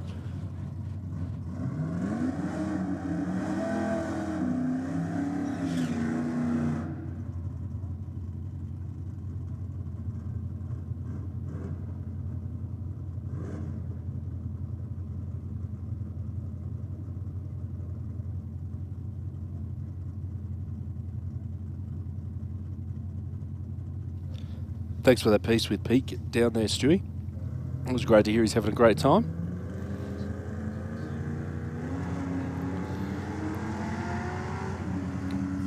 We've got the Galaxy back out again on track. Ooh, just rolls out around the half track time. Not happy with something there possibly on that pass.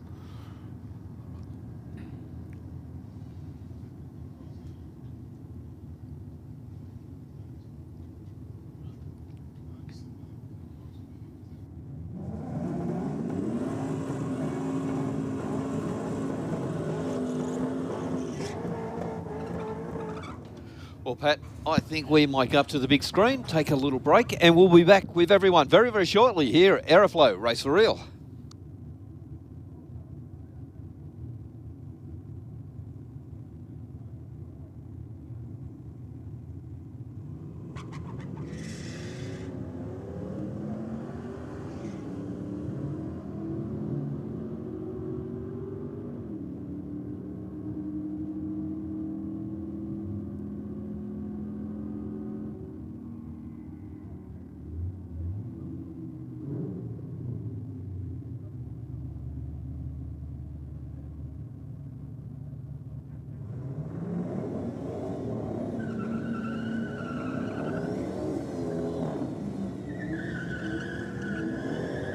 Bang shift shifters from Aeroflow Performance are truly the modern shifter for the modern age. Featuring a full bespoke billet case, all shifters are designed for right-hand drive vehicles with an LED lit gear position indicator. Available in either ratchet or gated options, as well as OEM replacement shifters for popular Holden and Ford vehicles.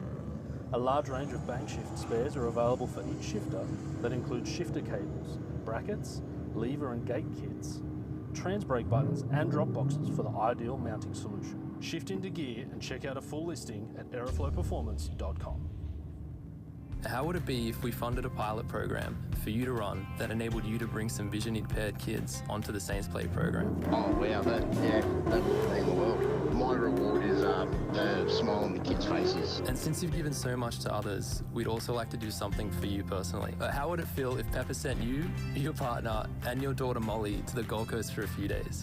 Yeah, awesome. I don't know what to say. It amazes me. Thank you very much. Stay informed, up to date and entertained thanks to the Western Weekender. The Western Weekender is Penrith's leading free and local newspaper, delivering the best content from on-the-ground journalists and providing businesses with direct access to potential customers. News, sport, entertainment, puzzles and so much more. The Western Weekender is the heartbeat of Penrith and it's out every Thursday. Get your free copy at selected locations in the area, home delivered, or check out westernweekender.com.au. Boosted turbochargers from Aeroflow Performance are designed for the automotive enthusiast who wants optimal performance at a competitive price. We have a range of turbochargers in both ceramic ball bearing and 360-degree journal bearing options to suit your power goals from 200 up to 3,000 horsepower. To help turbocharge your vehicle, Aeroflow Performance also have a large range of turbocharger accessories. From steam pipe turbo manifolds, external wastegates and intake and exhaust solutions, you can have your car boosted in no time. For a full listing, check out aeroflowperformance.com. Speed Addict Clothing Co. Fast clothes for fast people. Shop now at speedaddictco.com.au. Not slow. Not difficult. Not just ticking boxes. Not a bank. Talk to Australia's real-life non-bank for home loans, car loans, personal loans. Pepper Money, the home of loan options. Aeroflow Performance provides a wide range of high-quality performance products for races, street machines and hot rods.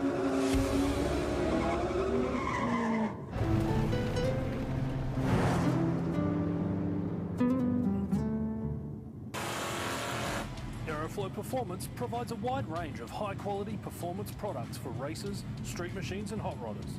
From fittings, fuel system components, intake solutions and even turbocharger systems, you can see it all at aeroflowperformance.com. BikeReview.com.au is Australia's leading website for performance and modified motorcycles. BikeReview.com.au is the only motorcycle-focused website to feature motorcycle drag racing on a regular basis. And in the words of editor Jeff Ware, our involvement with Sydney Dragway is our way of putting back into one of our favourite sports. BikeReview.com.au. Stay informed, up to date and entertained thanks to Paranews. Paranews is Parramatta and the Cumberland area's leading free and local newspaper, delivering the best content from on-the-ground journalists and providing businesses with direct access to potential customers. News, sport, entertainment, puzzles and so much more. Paranews really is the heartbeat of Parramatta and Cumberland and it's out every Tuesday. Get your free copy at selected locations in the area or check out paranews.com.au. Bank said no to your home loan? Talk to us. Not a bank. Talk to Australia's real-life non-bank for home loans, car loans, personal loans. Pepper Money, the home of loan options.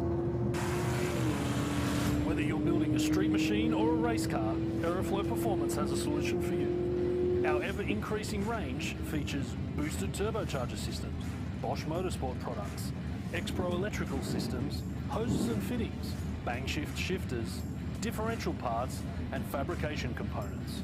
You can see it all on aeroflowperformance.com.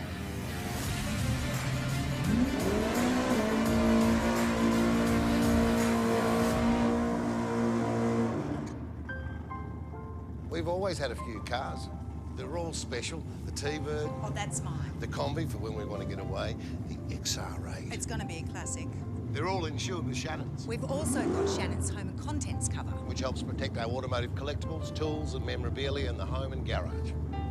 If you're motoring enthusiasts like us, it's got to be Shannon's. Shannon's, insurance for motoring enthusiasts. Call 13 46 46 for a quote.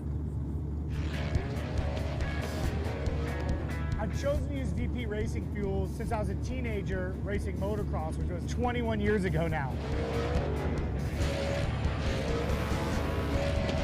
I just have a really personal trust with VP Racing fuels. Running on the ragged edge of blowing up and not, a lot of it has to do with the race fuel, and that's what we rely on. VP has been making racing fuel for 43 years. They're the official fuel of multiple top series globally. No matter where we are in the world, no matter what fuel we need, it's always consistent, it's always perfect and exactly what we're expecting and our tuners expecting. They support myself, my Drift Alliance bros, and for that, I'm extremely thankful. Keep making amazing fuels, keep out there.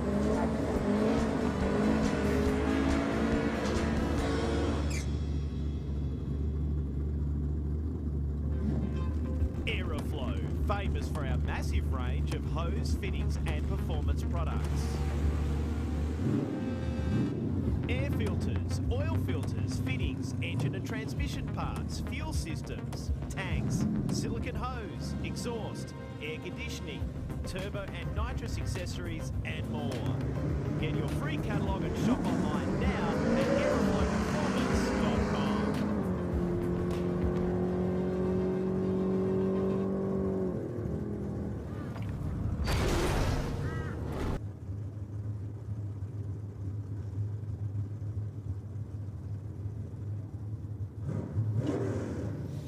All right, here's those big heavy hitters back at the line. Yeah, got the big American muscle. Don't think they were meant to have that much horsepower, though. Yeah. I'm not sure they were imagining 10-second quarter miles when they screwed them together back in the 60s, Yeah. right? I definitely reckon it wasn't part of the sales campaign, that's for sure. 1083 at 125 versus 1136 at 123.9 in the Rocket Lane. What a great sight to see. Yeah, great stuff indeed. Here's, again, another odd pairing, but Dave Muscat's back out to dial in the eyes. Yep. Let's for see the how he reaction goes time. in the reaction time. Yeah. I think that's all he's chasing at the moment is just that off the line. Absolutely. But the Tirana's getting quicker and quicker as well, so yep, will be good to see.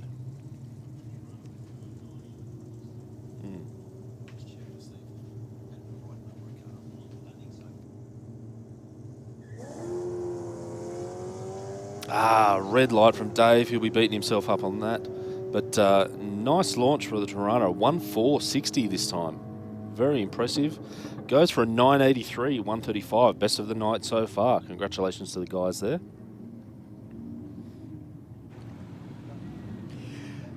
So for the first time the other night, boys, just while this burnout's happening, yes, I decided to watch some YouTube and actually watching some of the action from Santa Pod Raceway.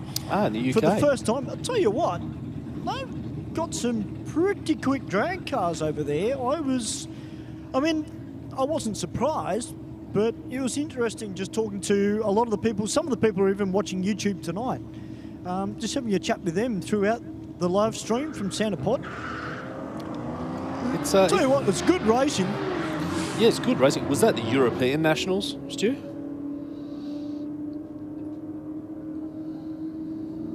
Might not happen, but I think I tuned into the same live stream.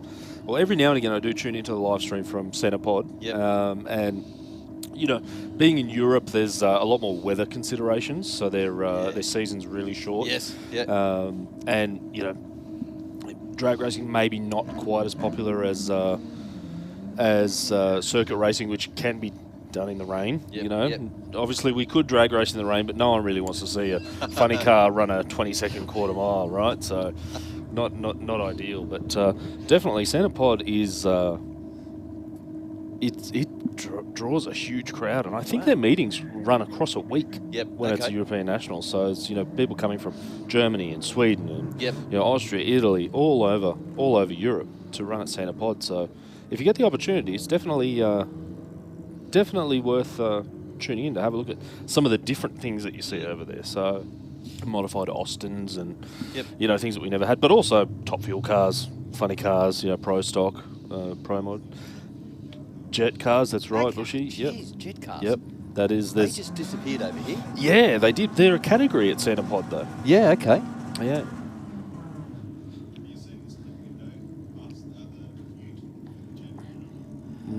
A split window Volkswagen pickup. Yeah.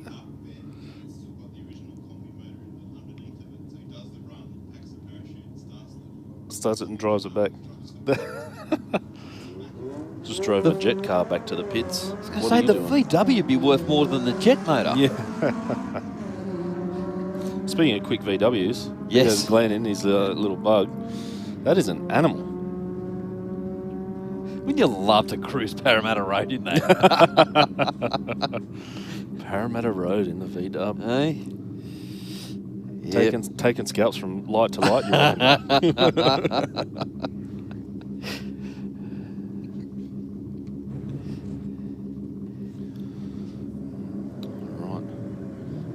Bit of a Euro muscle. I think that is a new M3 wagon, which is a pretty sharp machine. Okay. To be honest, so I think from memory, I'm going to get this wrong. Twin turbo 6-cylinder. Yep.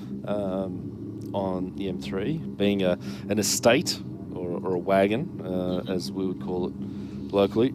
Plenty of room to throw the wife, the kids, the dogs in the boot, drop them off somewhere else, and then come here to Sydney Dragway for a drop couple off of runs. at Waterworld or whatever it's called. Yeah, just down the road there. That's fine. That'll be all right.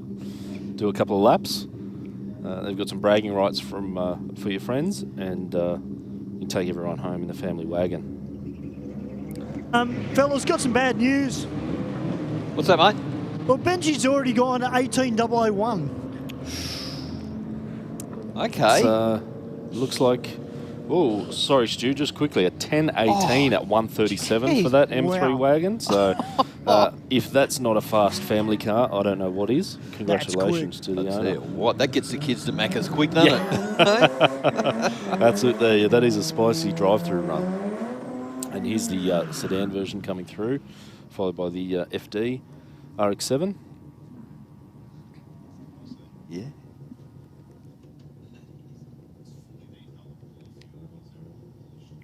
Well, M3 just staging on the rear tyres there. We'll, yeah, I've never ever seen anyone yet get away with it. Maybe we can work out sort of a bit of a grudge system, you know, if someone wants, give him the back tyre, you know. Yeah. We had a bit of Street Outlaws action here a little while ago, so. Benji and Stu. Benji and Stu, that's right. We'll give Stu the back tyre. What do you reckon, Stu?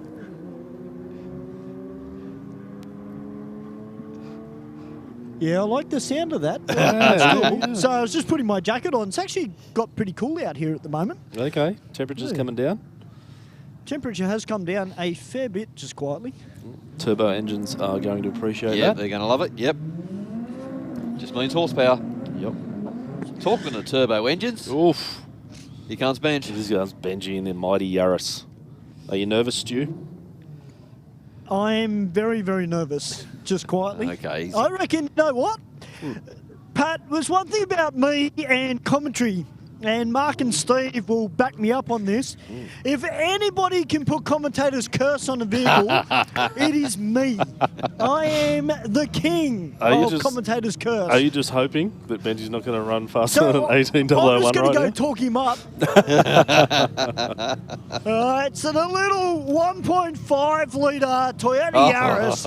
All right, it's got about the same amount of mumbo as what the Mazda 2 does. I think you've achieved your goal there, mate. He went a little slower, so yeah. Except my car sounds better. Oh, okay. All right. He's gone backwards, Stu. Yeah.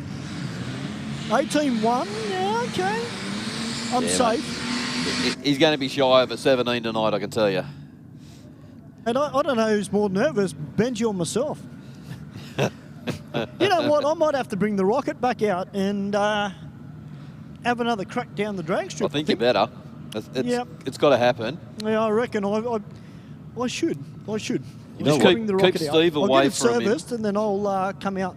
You know what, Stu? If you get the chance, can you see that M3 wagon just rolling back through the return road to the ticket booth? I absolutely can. If you get a chance, maybe just ask the question. That's the sedan. I think the wagon's already gone through for you, mate. Sedan, but, sorry.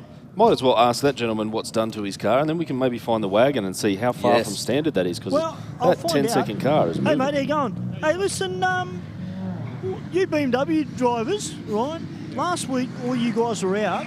This week, you're a little bit light on. But, mate, you find a flag for the Bavarians? Oh, why not? They're fast cars. They are fast. What's in your car, if you don't mind me asking? Standard S55 engine and turbos, catless downpipes, E85. That's about it. Stage 2 tune. Stage 2 tune and all that. Wow. Yeah, it just likes to spin off the mark, so I'm not really getting good times, but the power's there. Well, mate, keep going and have some fun. You're doing a great job out there. Thank you, sir. Pretty impressive, really, isn't it? It is. E85, Yep. a tune, a couple of downpipes, and you're. I think the car just ran a low 11. Yep. You know, with a less than average launch.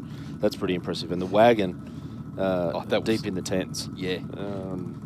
And not even cracking a motor. No. You haven't opened the motor up or nothing. Yeah. Definitely very impressive. Yeah. Well, I've got to say, boys, and you boys pretty much hit the nail on the head. See, he's looking at me with, I just got eyes burnt. Oh, geez, Benji just drove past. If you're watching it on live stream, ladies and gentlemen, I feel like I've got a gunshot wound in my head. He just gave me the most filthiest look when he drove past. Did you wave to him? No, I didn't wave to him. I just smiled at him. I believe the classic term is game on, Mole. Yeah, pretty much it. Yeah, it is. Well, you know you're saying, Stu. Start trash talking him. Yeah, now what I was going to say, though, is that, look, a lot of these later model BMWs, boys, I'm actually kind of surprised just how quick they're getting. Because obviously, being out here for a fair while, I've seen how quick the Mercs are getting, the AMGs, and what people have been spending money on those, and just how quick they're going. But it is great to see the later model BMWs starting to creep up through the ranks as well. Well, look at it this way. Go back to the GT Falcons, the Valiants, the Tranas and everything. The government intervened for the muscle cars. They weren't going this quick. Yep. That's exactly right. Everyone got a little nervous. Yes. About how fast cars were going. You know, the GTHO was the fastest four-door vehicle in the world. Yep. Or the most powerful. Yep. At the time, back in the 70s. But yeah, they're a long way from now. But the bonus is the cars that we have now go around corners really well. Yes. And they stop really well. Well, they do. Yeah. You know, so yeah, you get more than one break of the braking pedal. That's it's not a one-trick pony. Yes. So definitely some big improvements, and you know, there's a couple of things going for the modern BMWs. You know, direct injection, high compression, you have fully variable cam timing. They've got DCT or DSG or twin clutch gearboxes, which are basically instant shifts. And that cuts down a lot of time, especially when you compare it to say a manual transmission, traditional manual transmission. Yep. You haven't got that gap. The turbos don't come off the boil. So, you know, we can't always be afraid of new technology. No one likes change, but this is a good change, I think. Faster. I love fast change. Yeah. The quicker the better. Yep. Speaking Like of which, here's some Yes. Evos.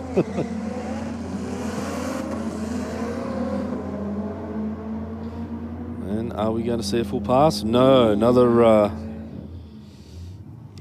just... Another good run from the white Evo, 10:31 at 1:45. Yep. To a 10:93, 1:22 for Evo King. Obviously a big step towards the wall around the 1,000-foot mark, so off it and home safe. I think we've got time to see those cars again. I'm hoping so. Out the back door, yep. Yep. It's really like up that top end of the track too, like it's really starting to produce some plenty of boost and power there. Well, if you're watching on YouTube or Facebook Live from around the world, we've got one of the Australian legends down on track, the AU Falcon. The what? AU Falcon. AU Falcon. The Aussie legend. Not that I don't mind, because it's got a Ford badge. Mark, come on, you can't argue with, you know, how good the AU Falcon was. I nearly choked on my water. Yeah, I don't believe it, mate. Don't believe it. The AU is as Aussie as a shrimp on a barbie. Well, I'd probably say the same as the smoke that comes off the barbie, but yeah.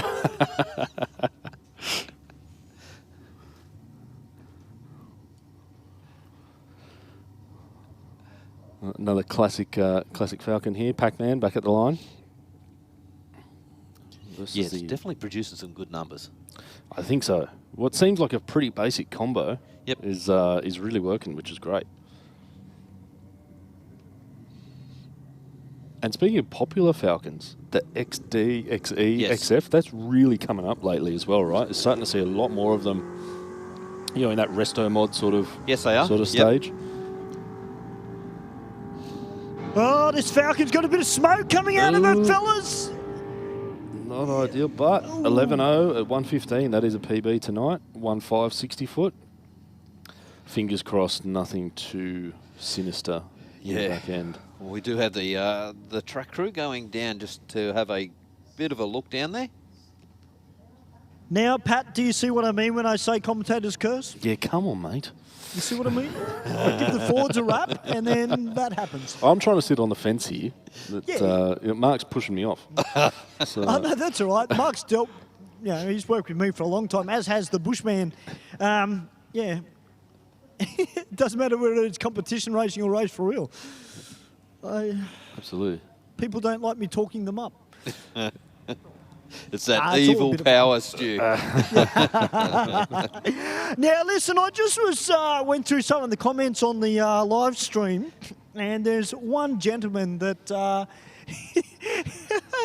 he's watching the live stream. Cliff, I know you're watching the live stream, and thanks to Benji, he's taken on my other nickname, which is Shopper Docket. So, Cliff, thank you, mate. I hope you're enjoying all the coverage from here in Sydney at Aeroflow Race for Real. It is a lot of fun. It's great to see some of the comments, actually, and see it from other people from around the world, because obviously, you know, they've got their drag racing over in the UK, America. I mean, it's great to see what we do here, and particularly at this grassroots level. You're right, Stu, and I did notice a comment on there, you know, a South Australian supporter watching along. I think it's Scott. Is his screen name there, mentioning the Bend is coming online soon in South Australia. The more drag racing locations and destinations, the better. It's looking like a great facility that's coming together down there, and the NDRC is going to kick things off down there in October with a top fuel round. So I'm going to be heading down there as well for a bit of work. So we'll go and spread the good word, and then the week after we'll be back here for the funny cars as well. Nitro funny cars is our passion, so can't wait to see those guys lighting up the skies at Sydney Dragway yet again. I loved the first time I was here, Pat, and seeing those Big Show Nitro funny cars. Obviously, I've seen them here before, but only under demonstration, not under the full race conditions. And I'll tell you what, mate, they were amazing. Absolutely, Stewie. Nothing like a nitro flopper. Yeah. Jumping down the track with that short wheelbase and 8-foot flames coming out the pipes over the roofline. I love sitting in the stands, and you see people just yakking and talking, and then they just fire up, and the look of, it's virtually like horror on their face that this thing is so loud, it just rattled their teeth. And the burnout is like a false start. You know, it's like, oh, that's pretty loud. Yeah, okay, all right, we'll wait until we take the pin out and you know, give it full throttle, and off they go. You know, the nitro engines are one of the only man-made things to actually affect the atmosphere around them. Yep. So it's pretty impressive. You see it on screen. I've got a question for you though, Pat. Yeah, mate. When I was watching the live stream on from Santa Pod, they had a nitro funny car out there doing some demonstration laps. Yep. They were only running to 1,000 foot. Yes. Do we still run into 1320 here in Australia, or will we be adopting that with the nitro funny cars as well? Currently the cars are running 1320 here in Australia, mostly because the category is sort of just getting back off on its feet again. It's been a long time since we've had nitro or top fuel funny cars in Australia, 20 plus years. So we've got a little bit of catching up to do. So the governing bodies in drag racing are allowing us to cross 1320 because that's what we want to see. You know, we want to see cars running from the start line all the way to the finish line. Obviously, as you would see in the top fuel dragsters, they've been doing it for a long time. They're running some serious mile per hour. And, you know, while it doesn't seem like a lot when you're sitting in the stands, that extra 320 feet at the end of the track is a lot of mile per hour because they're just packing it on the longer they run. So we've got to think about safety. We've got to think about a lot of the facilities that we run these cars at weren't designed to deal with 330 mile per hour missiles shooting down the track.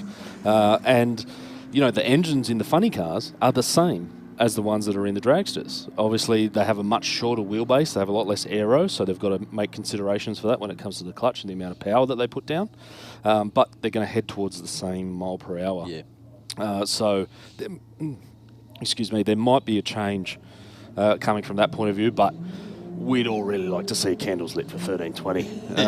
I think, you know, and I know the boys at the race shop and GC definitely want to see that as well, and we'll keep sending them down the strip as long as we can for it.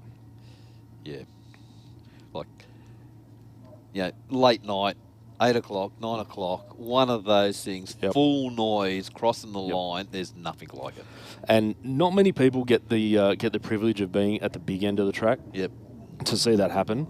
There's one thing hearing the noise down here in a cauldron, you know, in the stadium section of a drag strip, but when you hear them, you know, at peak RPM, maximum load, maximum boost from those blowers, absolutely singing down the big end, it's a sound from another world. It really is. You know, I remember the first time I was down there, 400 Thunder, and I went home thinking about it. You know, hours later, I was like, "Holy moly!" The sound at the big end of the track of a couple of nitro cars run flat chat is a thing to behold. So you definitely know you're alive. That's for sure. Oh yeah. Your eyes melting out of your face with the nitro fumes will remind you of that too. Yep. It's one of the perks of nitro racing. Yes. Is the nitro tears. All right, so VE Commodore in Aeroflow Lane versus, I believe, one of the Euros, possibly an Audi or a... Yeah, not sure. It looks like an Audi, I think. But it's out of the hole. I'll go with Audi. Yeah, let's go with that. Yeah. Steve's backed us. Steve's got us. Beautiful. All right, 12.134 versus a 12.434 in the Rocket Lane. Not a bad race for a bit of Aussie muscle versus Euro performance. It's good having Steve in the bunker. We're right. Yeah, he's got it back. Yeah. Just zoom in on the cameras here and there. Yeah. Thanks, exactly. And he'll agree with whatever you say. So it's okay. Yeah, it's okay. As do the bunkers.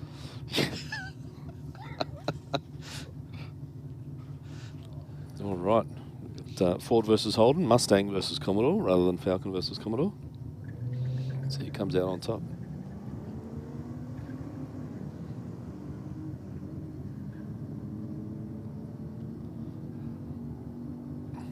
Another relatively close race, but it looks like the Mustang's going to edge out the win in the Aeroflow lane. 13.76 at 105 versus a 14.9 at 92 in the Rocket lane. Mustang just had that bit more top end. A little bit of top end.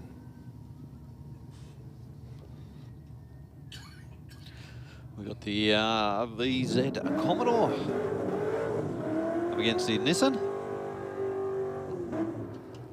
VZ was a great shape, wasn't it? Yeah, it was. Probably before VF. I think VZ's. Yep. You know, the next, the second runner. Especially in the HSV version. Mm. And that body kit just set them off. Unreal.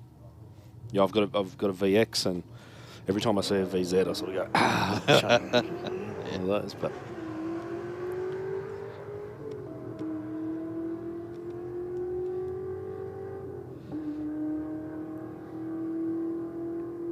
well, good pass, 11.9, 119 miles an hour.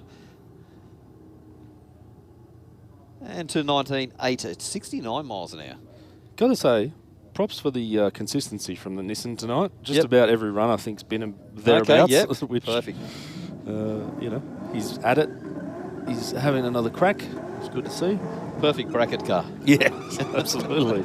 Not sure what bracket that falls into at 19.8. Street Fighter is still there.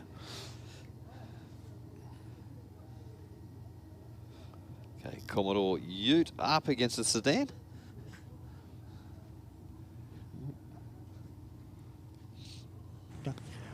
Well, I can tell you, boys, the burnout cars are lined up out the back. And all I can say is, Mark, wait till you see Jacko's Lux with this new setup that he's got. It looks nuts.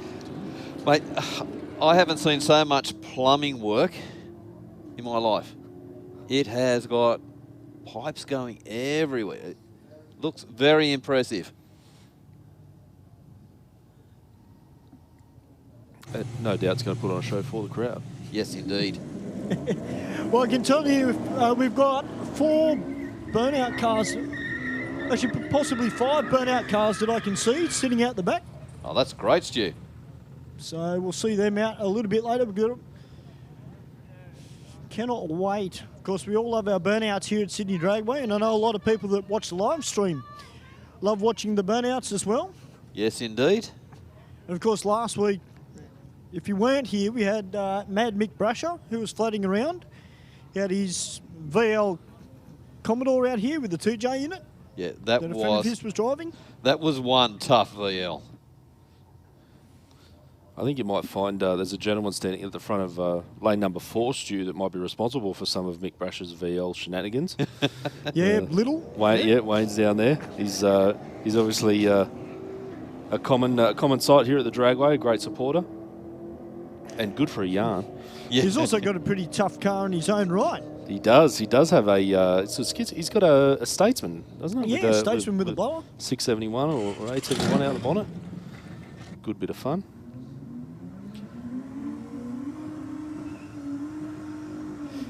Yeah, Mick's VL put in a couple of passes. It did?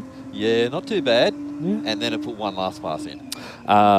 Way. A one last pass. Yeah, that one last pass was worth the wait. Surely it would have been a gearbox. There's no way a 2J would have died on the strip, mate. It's not possible, is it? Oh.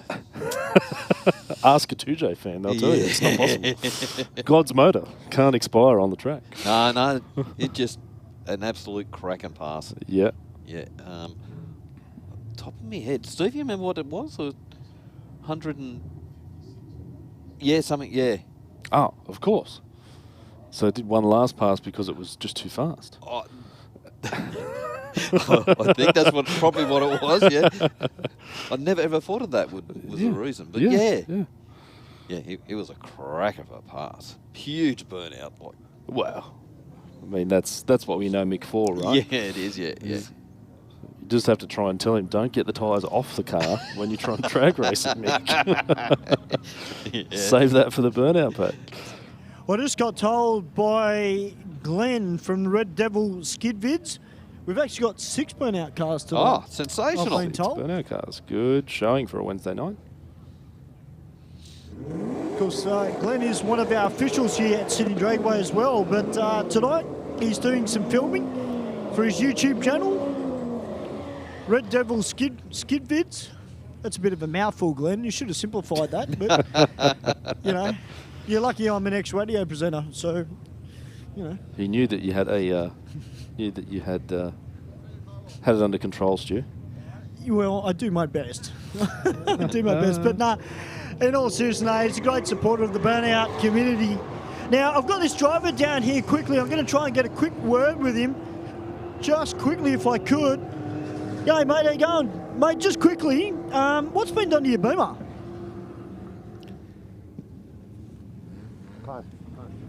He can't hear. He's got something in, but no, it'd be interesting to see what he's done to it because, yeah, it is quick. That's a likely story, mate. I'm pretty sure he heard what you asked him. He's just playing a big coy. He's like, oh no, yeah, sorry. Yeah, not sure what you said. Meanwhile, doesn't want to say. Well, I can tell you what, guys. Just standing next to the car, it's sounds like it's turbo. They are turbocharged. Be interested to see exactly what has been done to it because 11.8. I mean, obviously the car is quick.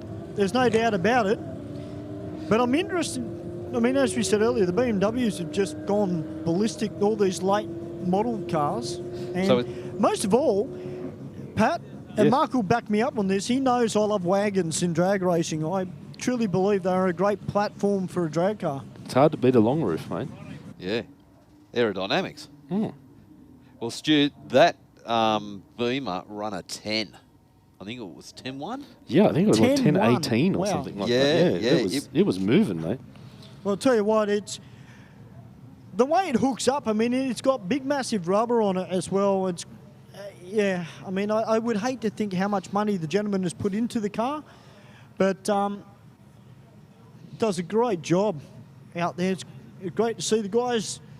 Looks like we've got a bit of an issue on track for that Falcon Ute with the patina paint job, but that thing's got a pretty serious engine in it as well. Yeah, unfortunately, it just wasn't doing what it normally does off the line there. Crawled to a stop just outside the 60. So hopefully it's nothing major in it. I'm not sure whether it's trailered out or not, but yeah, hopefully they can get the thing sorted. But we do see the guys walking up to the car and they are picking up parts off the track. That's not good. Not always the best, unless the vehicle is being used to carry parts for other cars that just happen to fall out the back. Yeah, but you know, we get used to it with the Fords. It's usually bits fall off them here and there. Oh, left that open. Didn't they say holding together? Isn't they do. Just holding together. Yeah, they do say something about Fords too, but I can't say that one. This is going to go on all night. Here we go. I don't think it's ever going to end. It doesn't end. No. Holden versus Ford rivalry. I don't think it will ever end, right? The guy who's in halves with the Trana was the biggest Ford fan of you could ever meet. Really? Paul Galvin. It just so many Falcons and we shown him the light and it was the quickest car he's ever been in. Yep. But he still won't admit it. No. See if it was a Cortina or a Capri with the same running gear. Wow. You know, he might have had something to say about it. And he did have both of those. Yeah. V8 Cortina, V8 Capri. Yeah. They just didn't make the mark. Surely something else was involved there, mate. I can't see how that would happen. It was called a Tirana. Galvo is probably watching too because he does. Good on him. Hey, Galvo, if you're watching. Yeah. I'll probably get a text tomorrow. I heard what you said, Stu. Oh, mate, it would be nothing to the phone call that I'll get. Well, you know, it's when you've got two Holden supporters in commentary. I mean, let's be honest. The good thing is, though, boys, we've only got a little bit of water Oh, that's good. That is good news. that has popped out of the car. But, yeah, it's a bit of a sad sight. They've been doing really well with that car all night. Yeah, it has been. It's been going really well, doing some good numbers. It's a great looking thing as well. Yeah, you got to love the patina. It's I'll tell you, the other car I do like is just down below us, about to come out in the rocket lane, the HQ. Is that the Ute or the red sedan? No, the red sedan. Yeah, that's a nice looking car. That is beautiful.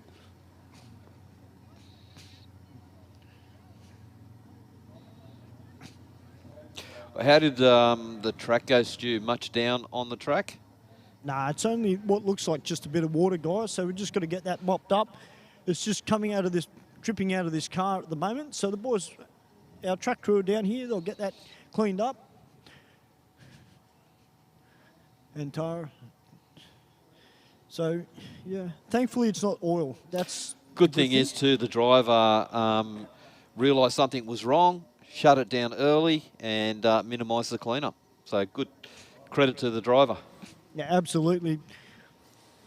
Seasoned campaigner by the look of it. Yep. Yeah, it's always good to remember, folks, if you do have an issue, if you come out and you're racing at Race for Real, if you have an issue in the car down on track, just try to have the presence of mind to move the car off the racing line. Yep. Move it over to the side. Your fellow competitors will appreciate it, and the track staff will appreciate it as well, because we've got to get that cleaned up, and it's nice just to keep any oil or liquids or anything like that off the middle of the track.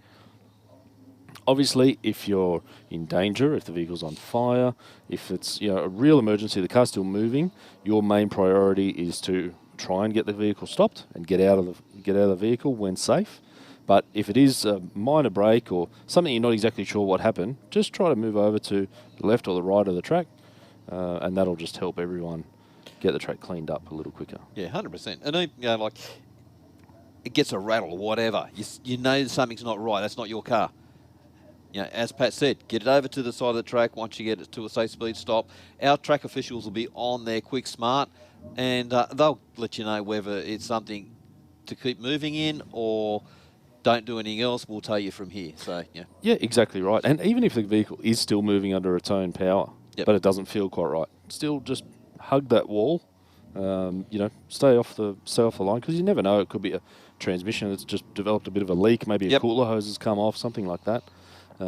Just keep across to the side there, make your way down. If you don't want to drive the vehicle any further because you've had an issue, that's perfectly fine. If you stop, the track crew are going to see that that's happening, and they're going to send, a rescue vehicle down to you.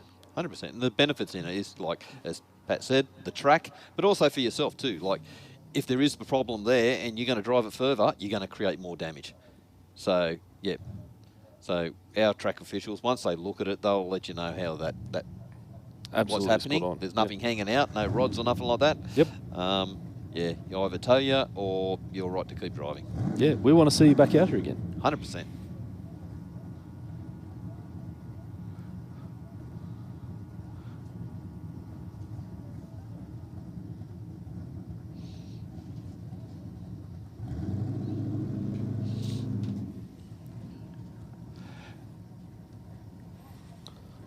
All right.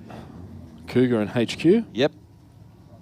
Classic muscle for your eyes and ears to feast on.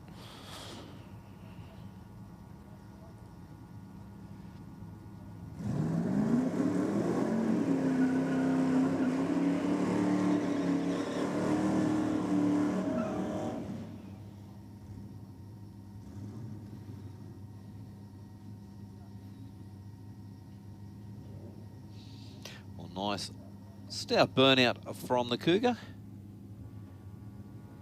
Yeah, HQ lacking a little bit in smoke compared to what it's done the rest of the night. But actually looked like it's getting a little bit of axle transfer to the back of it. Bit of a hop.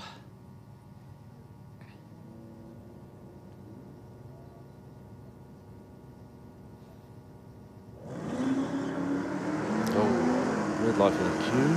But the Cougar is out of there with a 159 60 foot.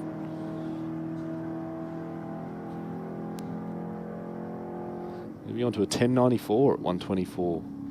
And 13.6 at 70 miles an hour for the QE. Nice pass.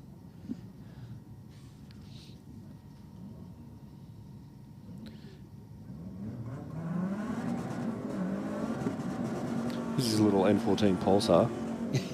Definitely maximum effort right in the burnouts tonight. Huge effort indeed. Yeah.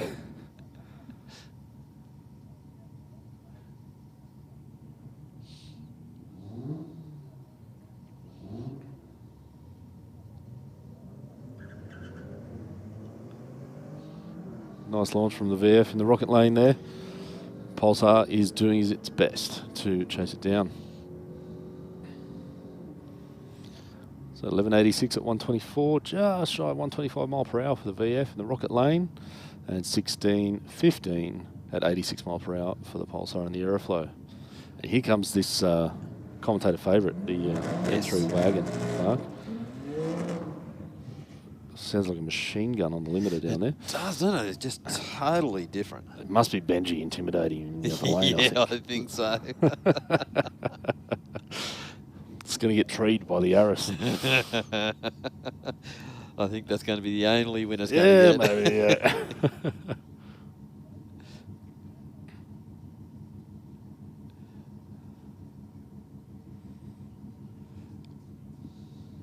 All right, so we were a low 10 last time on the wagon. Let's see if it's got a little more or even just to be consistent. It's yes. Very impressive.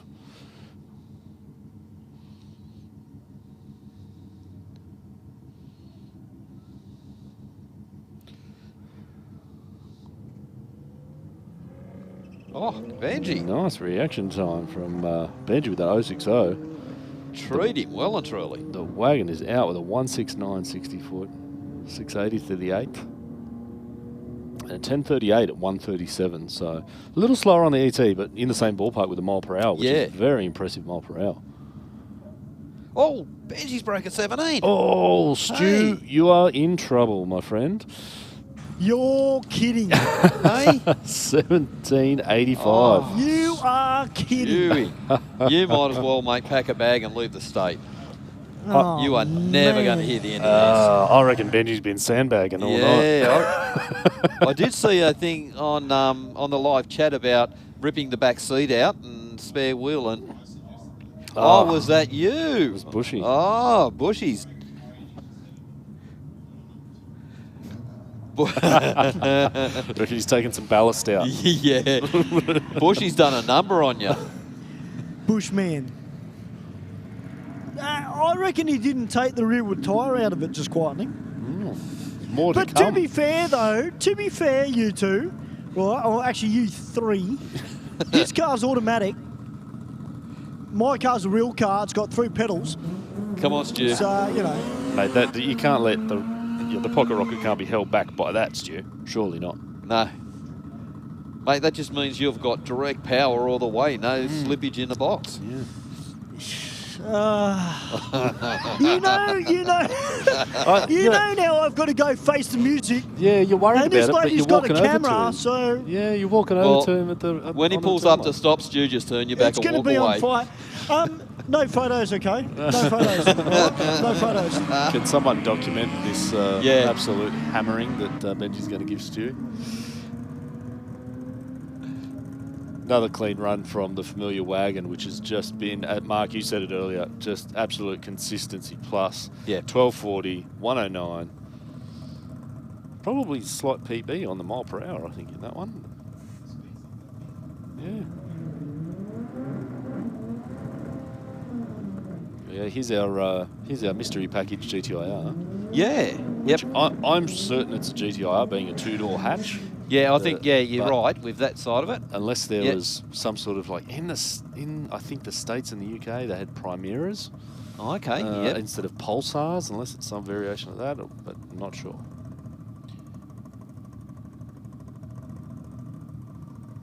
Yeah, maybe. I think what you said originally, it might have been a quality repair done somewhere, and it was just a bit cheaper not to put the 4-wheel. Quite possibly, yeah. I'm sure the front of a regular N14 Pulsar bolts straight up to those things with a subframe and all. So, this is a good sight. Definitely. Evo King, TME 10S. All right, boys. Here we go. All right, here we go. Benny.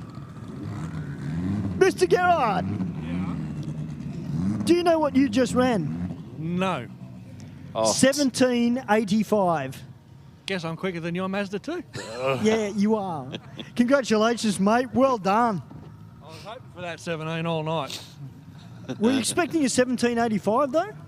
I was just hoping for a 17. I didn't care what come after that. Well, mate, well done. That's a great effort, mate. Go out there and relax now. Oh, well, it's time to go upstairs and keep an eye on Bushy. He's doing a great job up there. Ladies and gentlemen, Ben Garrard, who our production manager, out here having a bit of fun in the Aeros and running a 1785. Great job. So a few little pops and bangs and odd things happening for the Evos there, both having a few little dramas on the way down the strip. So I'd like to see those two guys come back out again. Yes, I think I would like to see 2 clean passes, please. If we can put the requisition in for that. Yep. That's a sure. Hey, Mark. Yeah, mate. What are the chances next week of being able to get the Bushman up on the wheels of steel next week? Well, you better ask him. Well, I would, but he hasn't got a microphone, so... Oh, that's right. We don't give them microphones, do we? Because Ben spoiled that for everyone. Yes, but Steve's a very good commentator, so I trust him with a microphone. All right. I'll ask the question. Okay.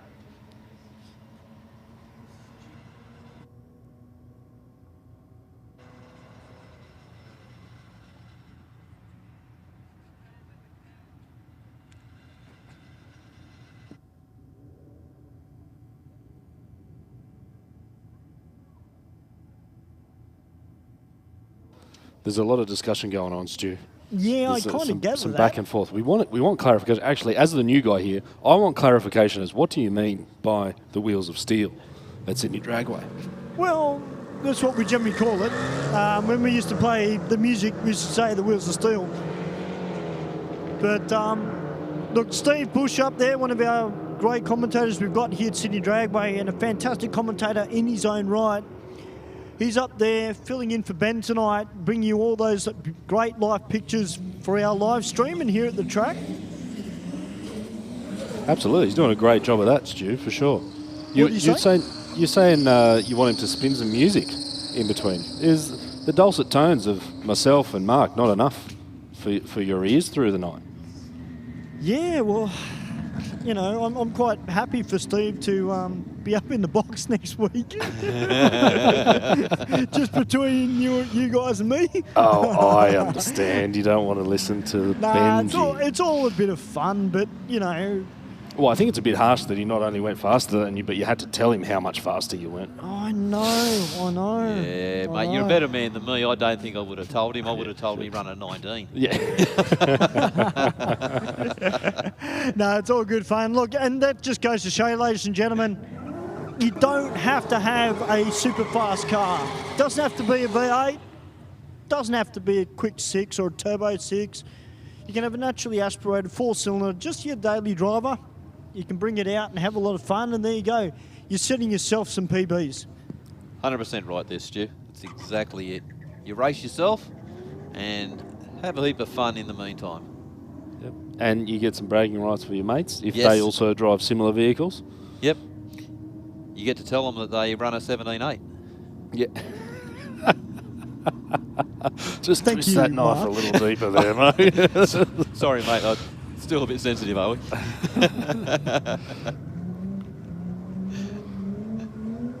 All right, super consistent Nissan Navara back up to the line with possibly a VY Commodore doing a nice smoky burnout. Yep. Well, we've got the burnout cars heading on through. Rolling out. So don't forget to, everyone up in the stands, don't forget to just keep yourself behind that first row of blue seats. So running down the front and getting too comfortable. Yeah. Well, we should reiterate for those guys in the stands, if you are keen to watch the burnouts, just remember that we need to sit back up behind that first blue or even the red row of seats there with the wizard signage that you can see printed into the seat. So just move up a few rows there, guys, before you get too comfortable down the front. Otherwise, we won't be able to start the burnouts.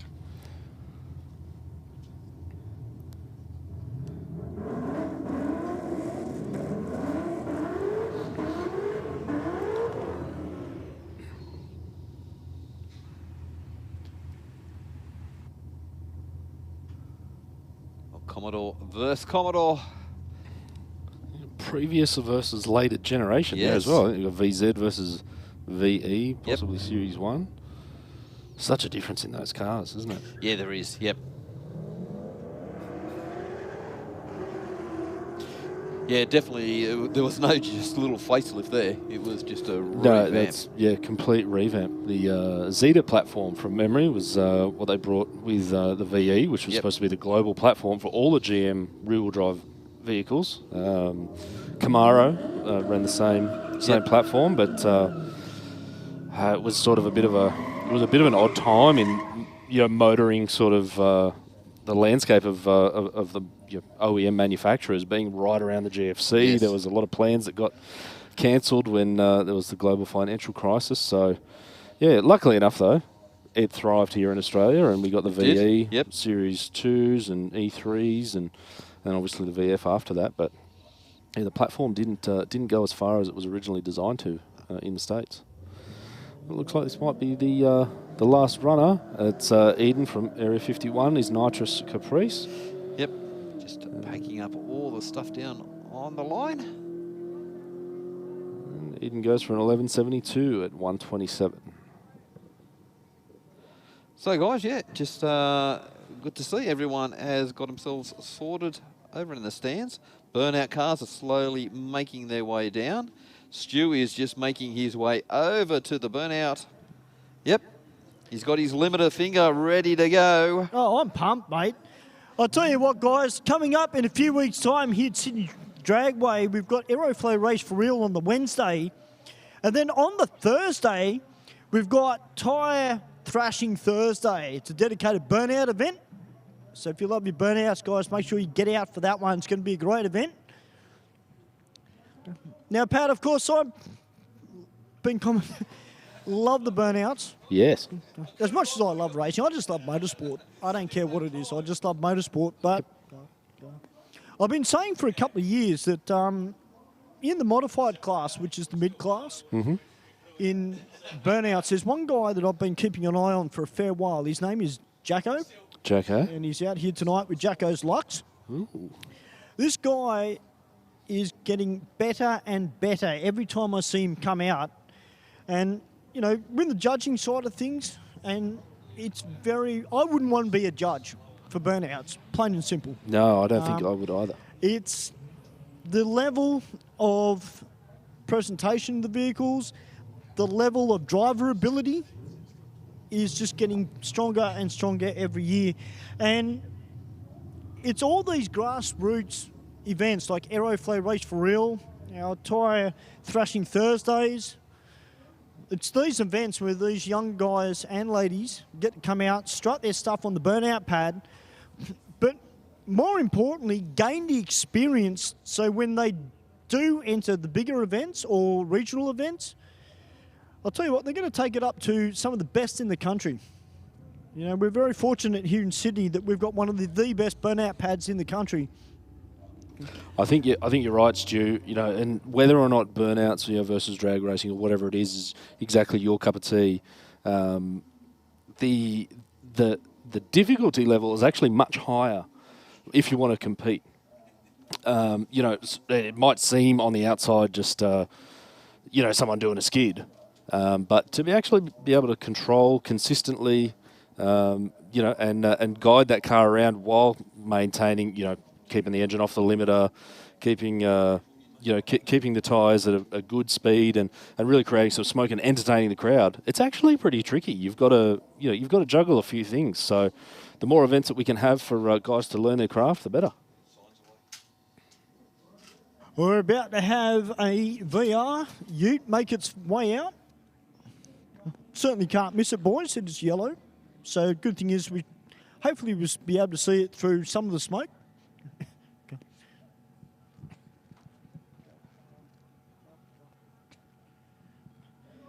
Are you guys ready for some skids?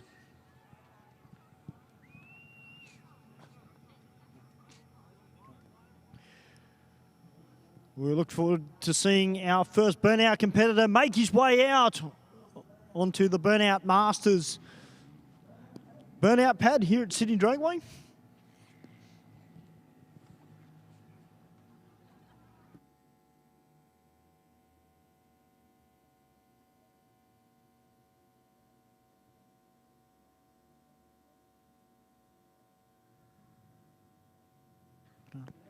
Yeah, we had a couple of good, solid skids last week. I reckon we got a few again this week too.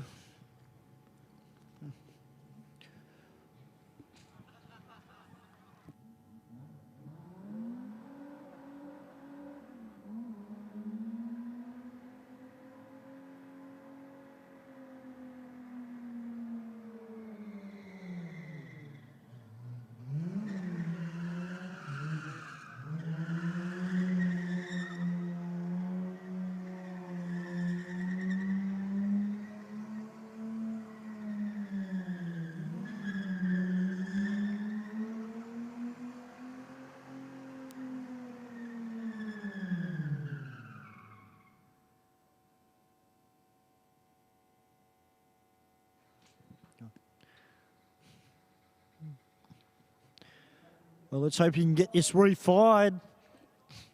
You still got just over 2 minutes.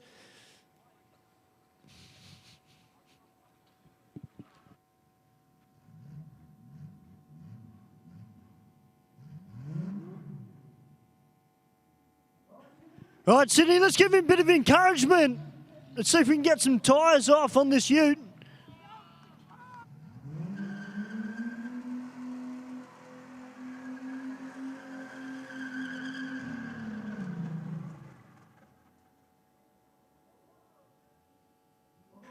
Well, guys, give him a round of applause. You got out there and try to give it a go. I'm sure we will see that car back in the future. All right, next up on the pad, we had the AU Falcon on the drag strip. Now we've got the AU Falcon on the burnout pad.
Well, ladies and gentlemen, put your hands together for AU Falcon.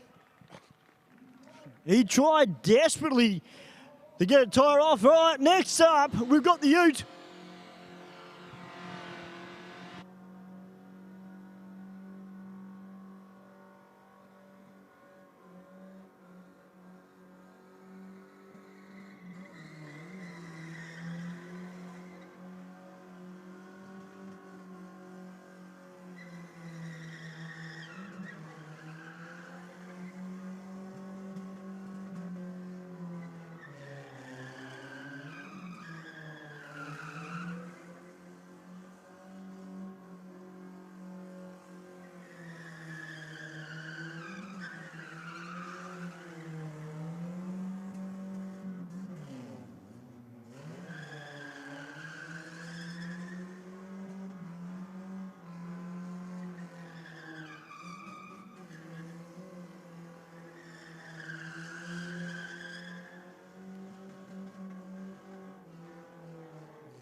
Well, not a bad effort there from the Ute.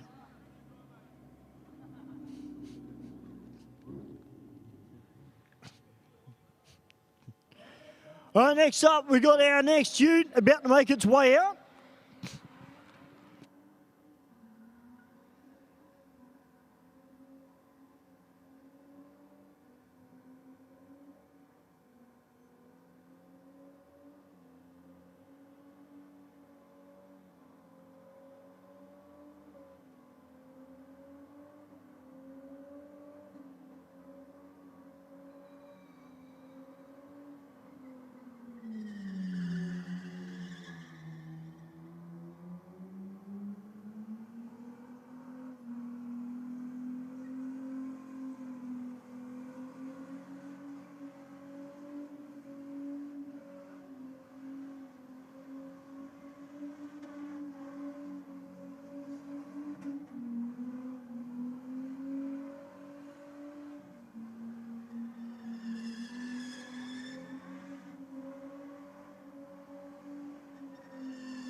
A little bit of black smoke coming out the back of the car as well as white. Sydney Dragway, put your hands together. What a skid.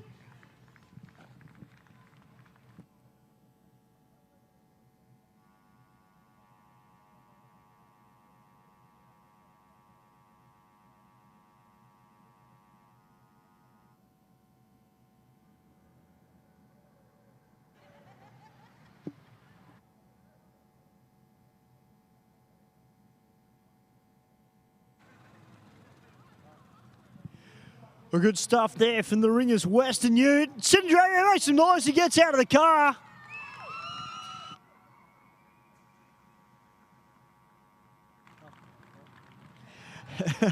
Managed to get one tyre off.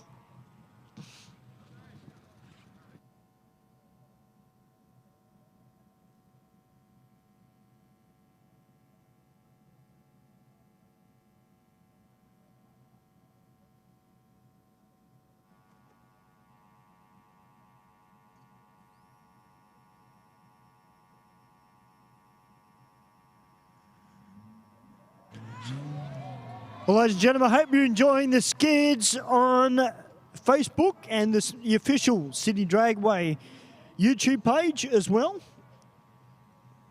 Still got a couple more cars to come.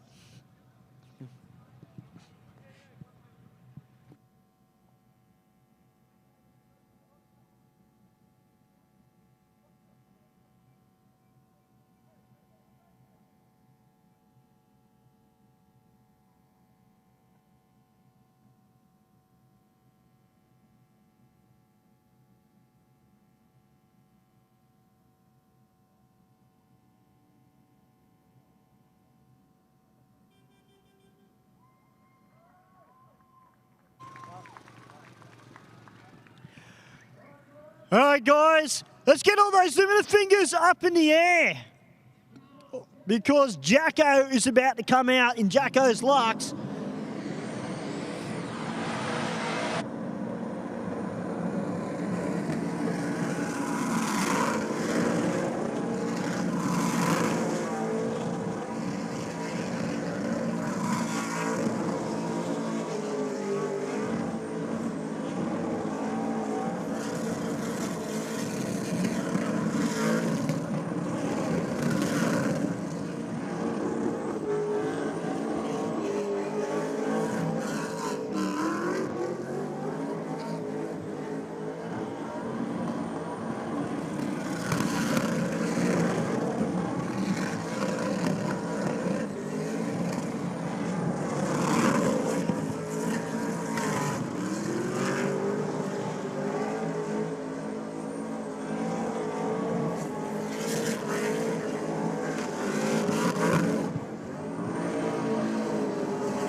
Sydney Dragway makes some noise for Jacko's Lux. Utterly destroyed those rear tyres, sounding super strong as well. Oh, man. All right, next up, we've got our Silver Commodore, one of the regulars here at Sydney Dragway. Always puts on a good skid.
Well, Sydney Dragway, put your hands together for Mr. Grumpy.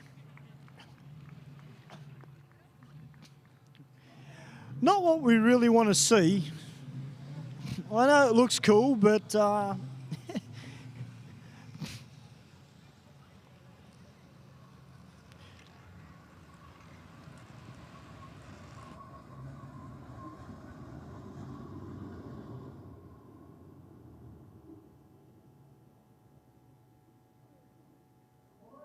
well, ladies and gentlemen, that is it for tonight's Aeroflow Race for Real Mains Pocket Rocket. I hope you've had a fantastic night.